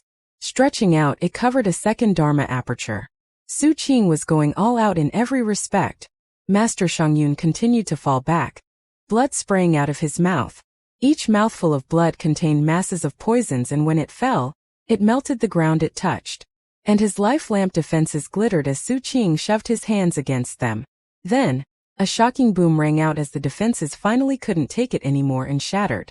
Poison rushed in and blood sprayed out of Master Shangyun's mouth. He tumbled backward, his face filling with rage. And yet he couldn't even fight back. He just tried to get out of the ruins and into the forbidden region. What poison is this? He howled. He refused to believe that this was really happening. Before, he had 6 life flames, and should have been able to crush this opponent easily. But because of that shadow, his battle prowess had dropped, and then his opponent used an incomparably terrifying poison on him. He felt madness building within him. His hair was disheveled and he looked completely bedraggled. His once dazzling golden robe was now pale and dull. Altogether, he looked to be in very bad shape. If any disciple from the 7-sect coalition could see him now, they would be completely flabbergasted. No one had ever witnessed Master Shangyun in a state like this before. Master Shangyun felt bitter and enraged. But Su Qing's killing intent raged as he closed in again. Finally, Master Shangyun took out a jade slip and quickly sent a voice message, calling back the 3 Dao protectors who he had sent out looking for various specific items. Unfortunately, his Dao protectors had been away for quite a while, and none of them had even considered that Master Shangyun would face something truly dangerous. It was going to take time for them to arrive, and time was something Master Shangyun didn't have a lot of right now. The poison inside of him was erupting violently, and his battle prowess was dropping. In that critical moment, Su Qing was pressing the attack, leading with the Golden Crow, which obviously wanted to assimilate Master Shangyun alive. As the ravenous bird appeared, Su Qing launched a fist strike. Master Shangyun tried to defend, but blood sprayed out of his mouth as a result. Expression vicious, Su Qing headbutted Master Shangyun in the face. Master Shangyun grunted. His face was covered in blood, and his eyes radiated madness. He wanted to extricate himself from this fight, but black balefire spread out from Su Qing, creating a gaping maw that surged toward Master Shangyun. His eyes burned with ferocity. He wanted to take Master Shangyun's soul and use it to open Dharma apertures. The madness in Master Shangyun's eyes grew more intense. Howling shrilly, he caused his golden Taoist robe to suddenly expand until it exploded. The Taoist robe was a treasure in its own right. Borrowing the force of the explosion, Master Shangyun shot backward. It was at that moment that his life lamp finally managed to expel all of the poison from within him. His life flame flickered unstably, and he could tell it wouldn't stay strong for much longer. That, coupled with how viciously aggressive Su Qing was being, ensured that Master Shangyun didn't hesitate at all about what to do next. Now that he wasn't being constantly injured, he shouted loudly and pulled something out from his ring of holding. It was a dilapidated piece of wood that seemed to be a chunk taken from something larger, and the moment he took it out, it erupted with terrifying fluctuations. Su Qing's expression flickered in response. He could sense that his life flames were about to be extinguished, and his Dharma apertures vibrated so badly they seemed like they might pop out of him. The door even seemed to affect the dome of heaven, and the surrounding lands. Plants and vegetation in all directions started withering. Streams of life force began madly rushing toward the piece of wood, causing it to quickly transform into a pitch-black doorway covered with countless scratch marks from fingernails. A sinister, gruish aura emanated from it, especially from the scratch marks, which were ghastly and seemed to be filled with dried blood. The scratch marks were all of different lengths and depths, which made it seem like different people at different times had desperately tried to claw open the door. The sense of horror it imparted filled the area. Su Qing's eyes narrowed and he backed up. Meanwhile, madness filled Master Shengyun's eyes as he pointed at Su Qing. Open! The pitch-black door creaked open in Su Qing's direction. Chapter 257. Profoundly vicious and cruel. The ancient door was covered with the evidence of ancient time. It had obviously seen many things, like an old man who had lived for countless years and as a result could see deeply into the core of any person. The black color of the door also contained rot, as if that same old man had grown numb due to the misery of the world around him. Stifling, gruish, sinister. Those were the things Su Qing felt when looking at the door. As it opened, he also realized that everything around him was suddenly very quiet. There was no sound at all. The wind went still and the clouds stopped moving. It even seemed like his own heart had stopped beating. It was the same with everything, even Master Shengyun, who currently stood atop the opening door. It was as if the power of this door was too boundless, too bizarre. Neither the target nor the person using it was spared from its effects. All lost the ability to move. Su Qing had experienced a sensation like this before. 4 years earlier in the forbidden region outside the scavenger base camp, he had encountered the singing. On that occasion, he saw a pair of women's boots walking through a blood fog. The feelings were the same. Back then as now, he felt immobile down to his soul, as if even his thoughts were frozen in place by the opening of the door. He wasn't breathing. Frost formed on his eyebrows and hair. Coldness built up within him. Everything in his field of vision disappeared except for the door. The long, slow creaking pierced into his ears. Inside the door was pure darkness and frigid coldness. In fact, steam was slowly rising from the edges of the door thanks to the intense cold. Atop the door, Master Shengyun had a ferocious facial expression, and eyes pulsing with killing intent. This door was called the Dark Spirit Everwill Door, and Master Shengyun considered it a precious treasure. He had only used it once since acquiring it. It wasn't something he was doing lightly, as he knew that the effects would reach both his enemy and himself. Of even greater significance was that opening the door required draining his own soul. It was an incomparably gruish door with a mysterious history. It was impossible to say what would come out of the door once it was opened, and thus its killing power and effects varied from person to person. This was information his grandfather had explained to him. 2. The last time he used the door, targeting himself, what had emerged was a huge rotting tongue, which he had found very unsettling. After all, his grandfather had explained that what came out of the door was a materialization of what already existed in one's heart and mind. At the moment, Master Shengyun was very curious to see what would come out of the door now that Su Qing was the target. Hopefully it will be some sort of evil ghost. An evil ghost that rips him limb from limb. Even as those thoughts ran through Master Shengyun's mind, from within the endless darkness in the black wooden door, a beam of light appeared. It started out very weak as little more than a speck, but it rapidly grew larger and brighter, until it was an immeasurably brilliant sea of light. As the light emerged, it turned into numerous shafts of brightness that spread out everywhere. Outside of the door, the sky turned from dark to light. The lands were illuminated, and all the plants and vegetation were bathed in brightness. As for Su Qing, he was right in the middle of it all, with the light consuming even his shadow. Within that sea of light, Su Qing felt immeasurable pain. It was like he was being burned alive, including his skin, muscles, blood, and his internal organs. The light pierced his body, stabbing into his soul, penetrating everything about him. Wherever it went, it brought pain. Green smoke began to rise up from him, almost as if he were being erased from existence. However, in addition to the pain, he found that he could move again and started backing away. He moved at top speed, yet couldn't stop the light from burning him. It was like he was the night, and this light was dawn, bringing radiance and light to wipe away the darkness. His skin was so badly burned it was now black. His muscles and blood were shedding all moisture. His hair had turned into ash. Not even his life lamp or his imperial class technique could resist this. He took out a jade slip and despite the hesitant look on his face, crushed it. It gave him a boost of speed. As he fell back, hardly looking human, Master Shangyun remained atop the door. Seeing what was happening, there wasn't an ounce of satisfaction on his face. Instead, he looked incredulous.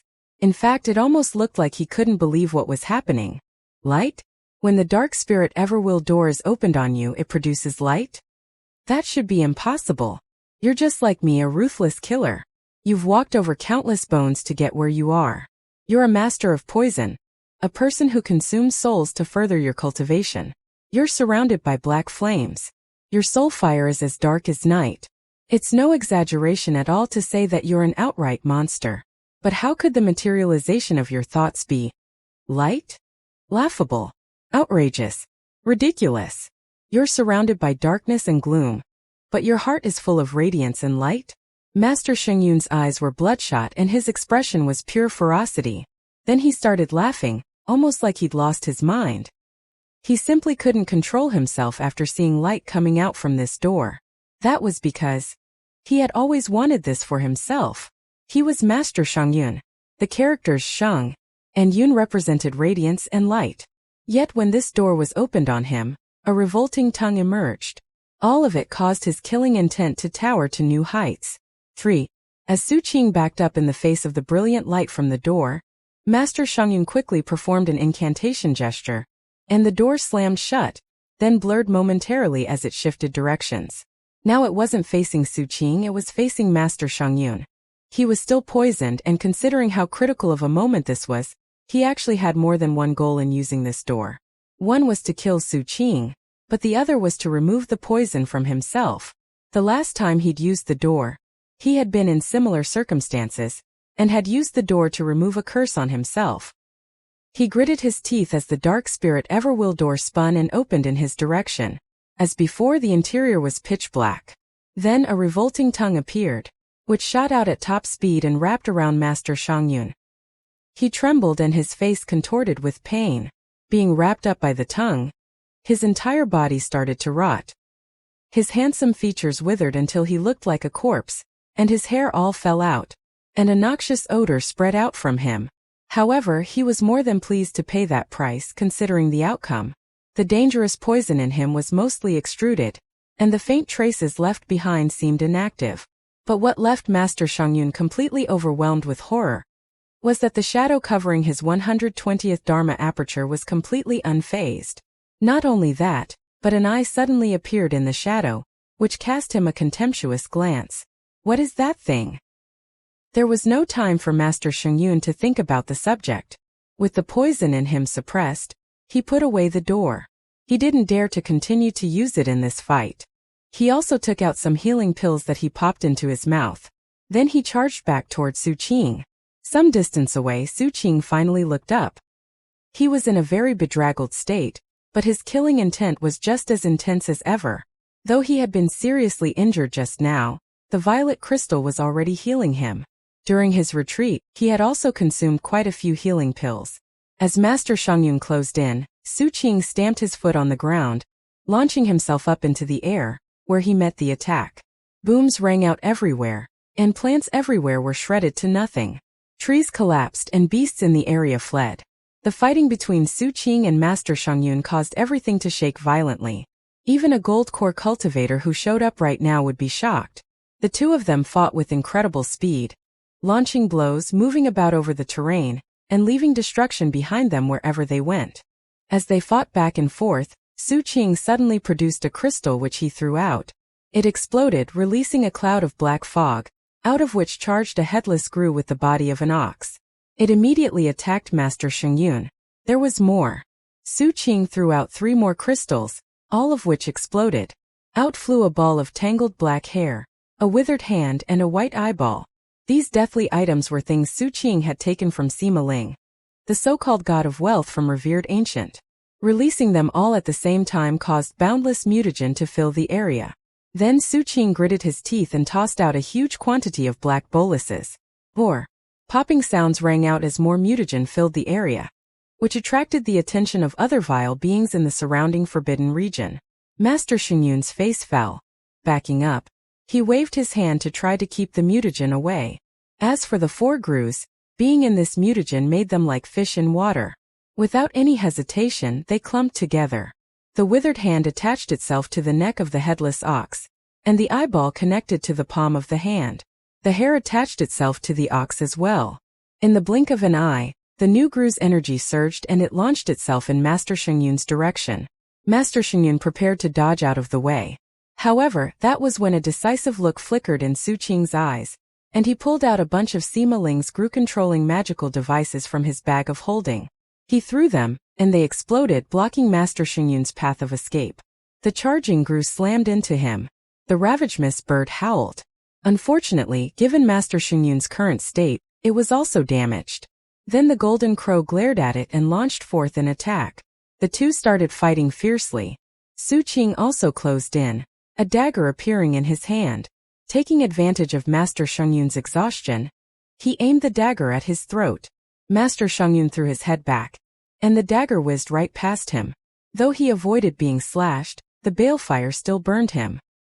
He was an extraordinary individual, and managed to defend himself by calling on his life flames.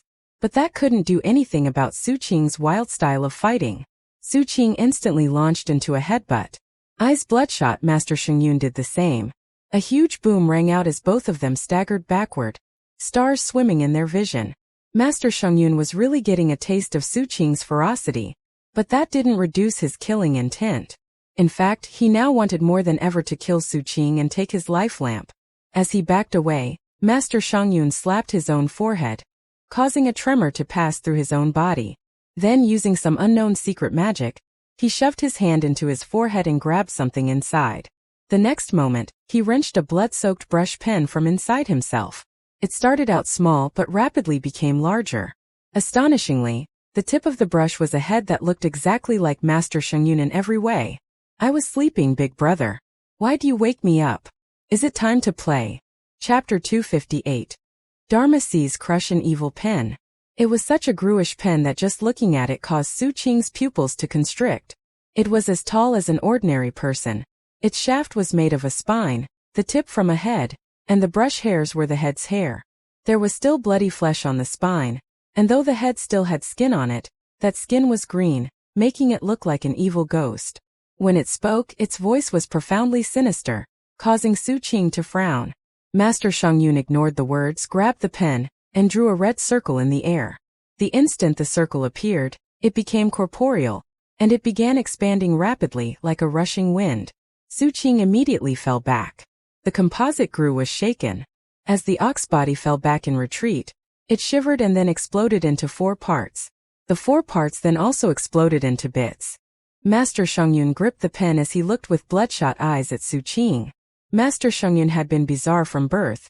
He had been born with a conjoined twin attached to his waist. That wasn't necessarily a rarity on the revered ancient mainland. Truth be told, things like that happened a lot because of the effects of mutagen, and how the properties of life force changed with the arrival of the god above. Even people who looked normal and didn't seem like they had any mutagen in them might have those changes built into their blood. It was only a matter of finding out which generation it would manifest in. Despite all that, Master Shengyun had been unwilling to accept his lot in life, and from the moment he realized how different he was from everyone else, had wanted to kill his brother. His younger brother had felt the same way. Eventually, Master Shengyun came out on top. He suppressed his conjoined twin, assimilated him, and turned him into this treasure. The patriarch of his clan knew about it, as did many people in his sect. That didn't matter. The patriarch tacitly approved of the situation, as long as one of them lived. Therefore, no one else had any say in the matter. The pen in Master Shengyun's hand looked at Su Qing with a serene look in his eyes. Then a long tongue emerged from his mouth. Licking his lips, the head said, "Is he the one you want dead, big brother? He's so pretty. After we get him, why don't you do the same thing to him that you did to me? Assimilate him, steal his natural aptitude, and create a second pen brush." Master Shengyun snorted coldly. "That's fine. Kill him and I'll make it happen." The little brother's eyes lit up, and he suddenly erupted with a shocking level of mutagen.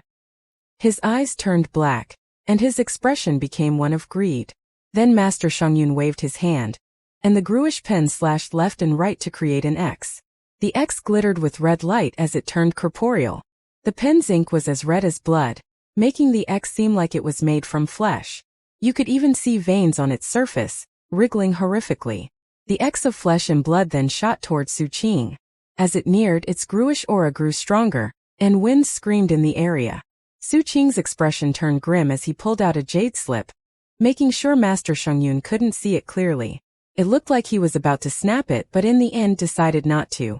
A boom rang out as the X of flesh and blood arrived and slammed into Su Qing. Blood sprayed out of Su Qing's mouth as he staggered backward. Gruish laughter rang out from the X as it prepared to chase Su Qing. However, Su Qing was very quick, and it couldn't catch up easily. At this point in the battle, both Su Qing and Master Shungyun had sustained serious injuries. Furthermore, Su Qing's weakness had become very apparent. He lacked divine abilities and magical techniques, especially when compared to Master Shungyun.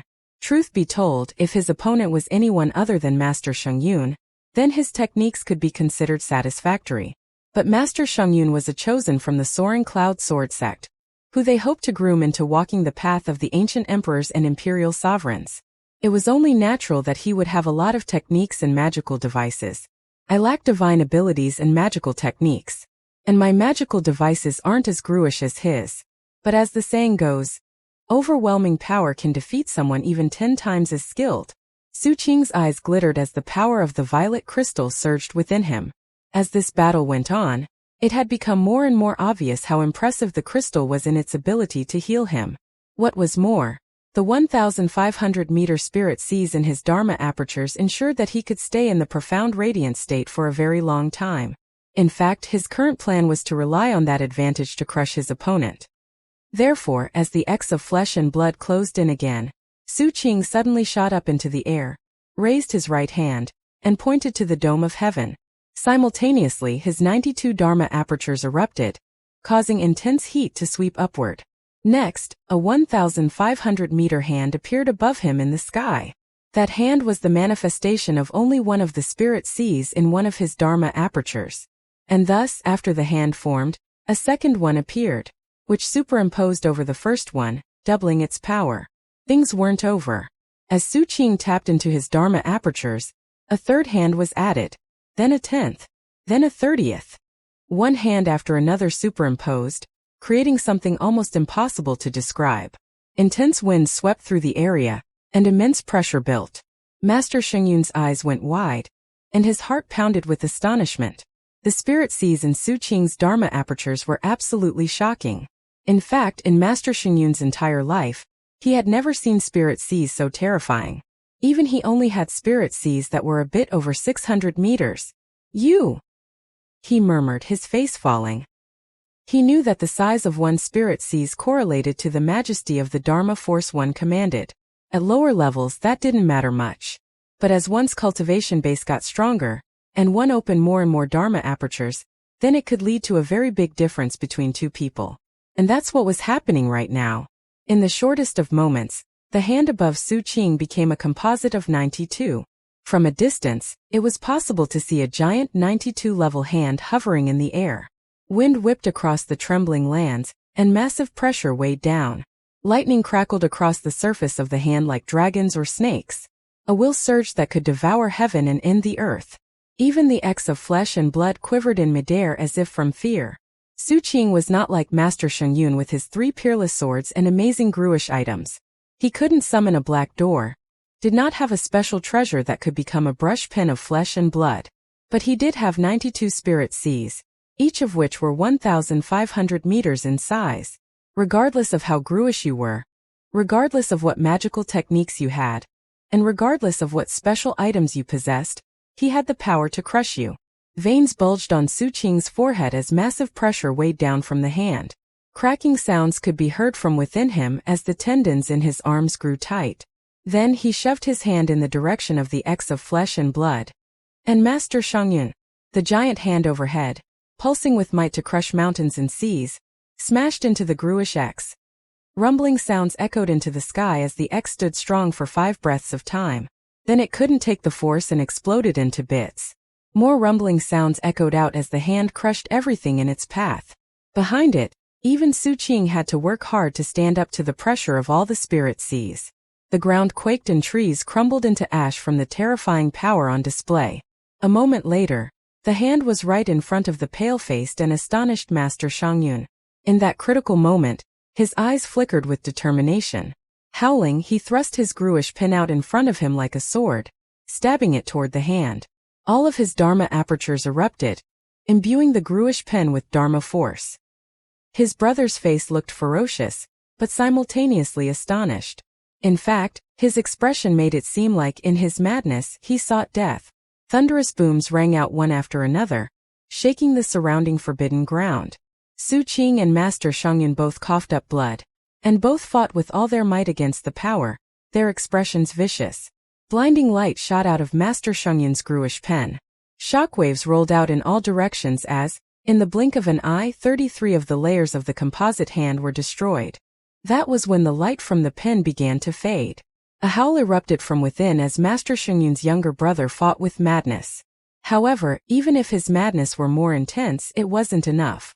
43 more layers of the hand collapsed, and then the pen began to shatter and collapse into ash. The madness in the eyes of Master Shangyun's brother changed. He seemed to experience a sudden release, and a fierce smile appeared on his face. With another surge of force, he destroyed 13 layers of Su Qing's composite hand. Then his head collapsed. In the final moment before falling into ultimate destruction, he spoke his final words, shrill and full of venom. Chu Shangyun, do you remember how I cursed you when you assimilated me? I said that you would suffer the same fate as me. You would be assimilated by someone else. You would also have your life taken away. Maybe you erased the power of my curse with the fragment of that taboo magical item. But it seems that the curse is effective. His words turned into a stream of laughter as Su Qing's giant hand crushed into the body of the pen, absolutely destroying it. Then with the final 3 that remained, the hand hit Master Shangyun. Blood sprayed out of his mouth as his life flames flickered on the verge of being extinguished. His hair was now completely disheveled, and he was bedraggled from head to toe. However, as he tumbled backward, the killing intent in his eyes flickered just as strongly as before. Curse me however you want. Your death was worth it. He slammed both hands onto the ground in front of him and shouted, Flesh curse, myriad blood convergence. Su Qing's face fell. Instantly, the shattered remnants of the gruish pen melted into the mud on the ground. Then numerous bloody arms stretched up from the ground, thousands of them, all stretching with mad speed toward Su Qing. At the same time, it was with bloodshot eyes that Master Shangyun threw his head back, and in a bizarre vile voice shouted, I hereby summon a projection of the soaring cloud taboo treasure. Chapter 259. Stabbing into the Sea of Consciousness.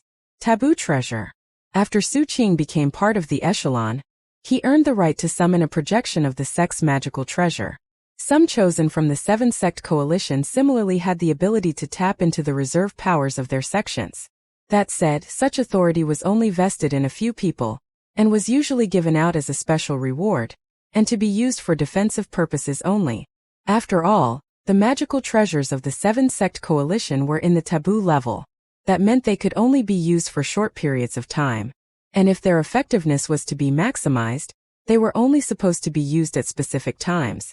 Master Shangyun had plentiful battle experience, and thus he didn't immediately resort to summoning that projection. Instead, he made sure to create the perfect set of circumstances to unleash it. He knew that it wasn't going to be a simple matter to take Su Qing's life lamp. For one thing, he would have to make sure Su Qing didn't escape in a critical moment, for instance by means of a teleportation jade slip. There had been 2 instances during the fight in which Su Qing took out a jade slip and seemed about to crush it. Though Master Shangyun had pretended not to notice that, he had immediately guessed at what Su Qing was thinking of doing. As far as he was concerned, this fight was like a fishing expedition. He needed to wear out his opponent and make sure he didn't have any special moves left. He also needed him grievously wounded. Only then could he be completely confident in succeeding. At this point he was confident that it was time to actually make his move. It had started with taking out his pen of flesh and blood. Regardless of whether the pen injured Su Qing or not, Master Shangyun had planned to destroy it, and use the curse power within it to trap Su Qing. Then he would unleash the taboo treasure. By creating nets above and snares below, he would make sure Su Qing couldn't escape, and would then be able to take away his life lamp. When Su Qing heard his words, his expression flickered. The bloody arms surrounding him were extremely tough, and had latched onto him with such force that he couldn't break free. Seemingly without hesitation, he had prepared to crush the jade slip he had been holding in his hand this whole time. Unfortunately, there wasn't time. The sky above suddenly turned bright red, making it look matchlessly bewitching and gruish. And that redness quickly became an entire world of blood with Su Qing right in the middle. Spatial ripples flowed within it, ensuring that no teleportations were possible in its bounds. And then it began to shrink. The sealing power grew stronger, cutting off everything inside the world with that outside. Then a red-colored seed appeared up in the dome of heaven. It was different from the seed that the soaring cloud sword sect had sent flying to the young arbiter sect. It was illusory, not corporeal, but it still emanated a shocking might as it dropped to the ground and transformed into a huge blood-colored tree. A deadly tempest sprang up around the tree which slammed into Su Qing and sent blood spraying out of his mouth. It was like some massive force trying to wipe him out of existence. Master Shangyun threw his head back and laughed uproariously, his eyes shining with greed. Tapping into the full extent of his cultivation base, he shot towards Su Qing. The ravenous bird cried out behind him, and his life lamp umbrella radiated dazzling light above him. Now that he had locked down the area to prevent Su Qing from escaping, it was time to go in for the kill and take his life lamp. This area is now sealed by the projection of my sect's taboo treasure. There are 2 of us inside, and only one will get out. Master Shangyun closed in with deadly force, and blood sprayed out of Su Qing's mouth as he backed away. The pressure of the sealing power was so immense that his own life flame seemed to be on the verge of sputtering out. Looking at the strange, gruish tree, Su Qing's eyes flickered with cold light, and he growled, "I hereby summon a projection of 7 Blood Eyes magical treasure." 7 Blood Eyes magical treasure was not at the taboo level, and Su Qing had never summoned its projection before. The moment the words left his mouth, the surrounding world of blood vibrated, and the sky shook. A massive power descended that seemed capable of ripping the blood world apart, and then an eye appeared in the sky. It seemed calm and peaceful, lacking any hint of emotion as it stared down at the projection of the taboo treasure. In response, the taboo treasure trembled even harder.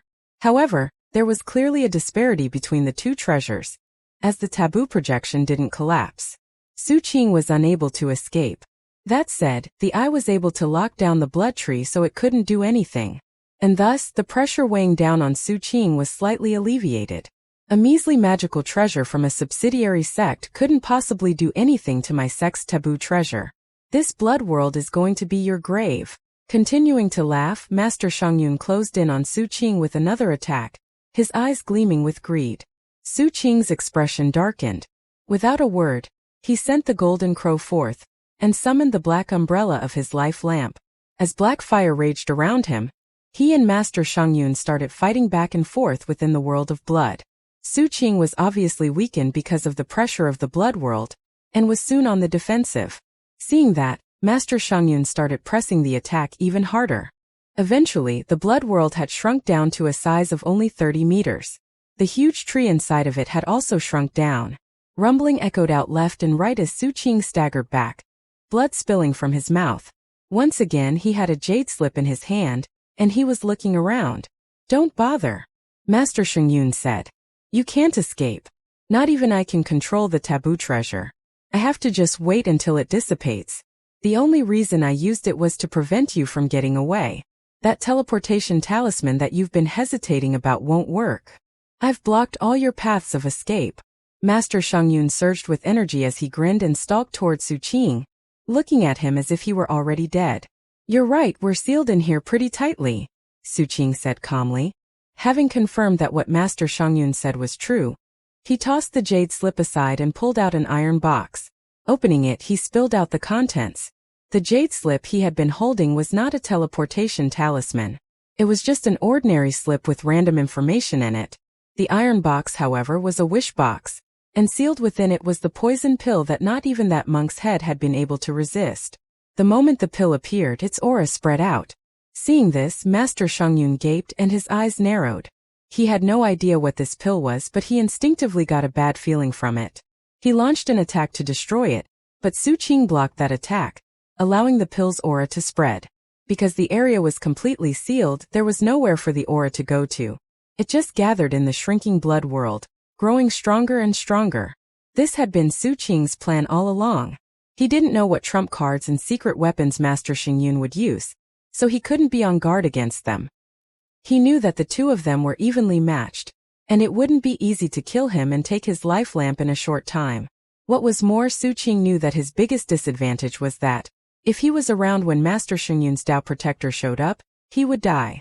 Therefore, there seemed to be only one way to finish the battle quickly, and that was to first trick Master Xingyun into thinking he was going to teleport away, and goad him into doing something to prevent that.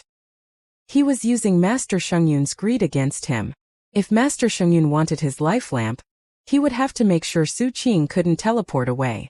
And Su Qing knew he could use that as a way to control how the fight played out. Step by step, he got Master Xingyun exactly where he wanted him. Bit by bit, he got Master Xingyun to think he was setting things up perfectly for his own benefit, when in reality, he was setting things up perfectly for Su Qing. And now it came down to finding out one thing. Between Su Qing and Master Xingyun, who could survive longest when surrounded by deadly poison? Of course, Master Xingyun was an intelligent person. He had no idea exactly how dangerous this poison pill was, but he could guess.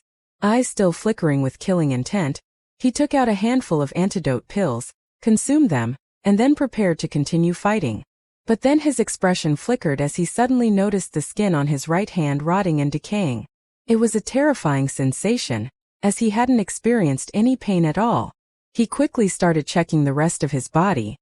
His pupils then constricted as he found that, without him being aware of it at all, there were many other areas where he was starting to rot. And his antidote pill wasn't doing anything to stop it. "What poison is this?" he blurted. The skin on Su Qing's face was also rotting, but the effects clearly weren't as pronounced. Not bothering to answer Master Xingyun's question, he raced forward and began his counter-attack. He didn't plan to give Master Xingyun any chance at all to recover or fight back against the poison. For the first time, fear appeared in Master Xingyun's eyes. He wanted to try to take control of the taboo treasure projection and undo the seal. But as he himself had just mentioned, it wasn't possible. What was more, the taboo treasure was also being tied up dealing with the projection of the 7 Blood Eyes magical treasure. Because of those two obstacles, there was simply no way he could do anything about the sealing. He could only wait until it dissipated naturally, which he expected to take no longer than 2 incense sticks worth of time. Yet Master Xingyun's fear grew more obvious as the decay and rot spread. Even worse, the shadow covering his Dharma aperture seemed to be twitching in anticipation, as if it planned to spread out further within him. Upon all that, Su Qing attacked with brutal ferocity. He led with a fist strike, then converted it into a headbutt that Master Xingyun didn't dare to meet directly. Master Xingyun dodged to the side. However, Su Qing wasn't holding anything back in terms of speed, and boldly pressed the attack.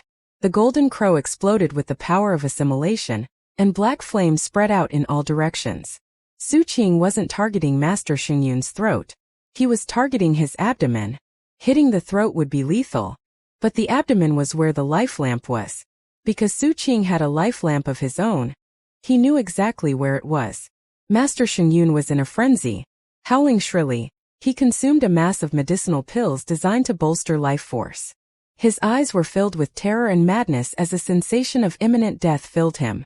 He was now fully aware that this was a competition of seeing who could stay alive for the longest. There was no escaping, and thus, it was with bloodshot eyes that he started fighting back. Booms rang out for a short time. Su Qing's mouth was covered in blood, and his skin was rotting off. But he kept launching blows at Master Xingyun's abdomen. As Master Xingyun defended himself, he was shoved backward, all while his flesh rotted so badly it was dripping off of him in liquid form. Su Qing's ruthlessness was fully on display as he attacked again, slamming his knee into Master Xingyun's belly. Master Xingyun howled hoarsely. His internal organs were starting to rot, and it was all he could do to block the attacks. Unfortunately, his arm had reached such a horrific state of rot that it collapsed. That said, Su Qing's knee was also rotting, and cracks spread out across it after he landed the blow. He didn't care. Opening his mouth, he lunged forward, his teeth bared as he tried to bite Master Xingyun's throat. The madness in Master Xingyun's eyes had already been replaced by pure terror. He flew backward, except that his right leg was starting to melt, putting him off balance. Then Su Qing lunged forward again, and the two slammed into each other. Because of the poison, both of them were very weak and were almost at their limit. The battle was reaching a conclusion. Master Shengyun truly deserved to be called chosen. With his secret magics, his medicinal pills and various other methods, he had already lasted more than an incense stick's worth of time. But he couldn't last much longer. Despair filled his eyes. The ground was covered with rotting flesh and blood, but much of it was Su Qing's. He was in such bad shape he hardly looked human. Yet his eyes still shone with utter ruthlessness. Jumping forward again, he saw the opening he had been looking for, and buried his teeth into Master Shengyun's neck. Then he viciously ripped out a chunk of flesh. Blood sprayed out of Master Shengyun. His ravenous bird tried to defend him, but Su Qing's vicious attack affected it as well, and the golden crow pounced. The ravenous bird shrieked as the golden crow started to assimilate it. Things weren't over yet. Su Qing was gasping for breath, as the rot had also reached his internal organs. But he was so close to Master Shengyun that he was able to punch him hard in the stomach. Master Shengyun let loose a gurgle of pain, and tried to get away. But Su Qing viciously headbutted him, provoking another shriek. Blood flowed down Su Qing's face and he felt completely weak. But Master Shengyun was even weaker, and Su Qing realized the time had come to make his move. Mustering all of his strength, he stabbed his hand into Master Shengyun's abdomen. Shifting his hand about inside, he found a Dharma aperture. Then he started probing Master Shengyun's sea of consciousness for a lamp-shaped object. His eyes lit up. As Master Shengyun screamed in agony, Su Qing grabbed the life lamp and wrenched it out viciously. It was the ultimate display of ruthlessness. Blood sprayed like a fountain. 2 of Su Qing's fingers had rotted away, but he still had 3 left, and that was enough. 7-colored light spread out into the world of blood, illuminating Su Qing's face. It was a 7-colored ceramic lamp. It almost looked like crystal, and emanated a 7-colored glow. Within that glow, it was just possible to see the faint image of a dazzling 7-colored umbrella. It was covered in blood and also emanated an ancient aura. Obviously, it had existed for countless years and had seen many things. It was an exceptionally unique item, covered with countless striations filled with the magical laws of heaven and earth, all of which combined into the image of a person. One look at it would cause anyone's mind to tremble. Any life lamp was an absolutely precious treasure. Su Qing! Master Shengyun screamed shrilly, despite how his throat was rotting away. The sensation of having his life lamp ripped out from inside him was driving him into utter insanity. However, that was when Su Qing's eyes flickered with cold light. The 5 fingers on his left hand had rotted away so badly that only bones were left behind. Without any hesitation, he stabbed those sharp bones right into Master Shengyun's throat, and they came out the other side.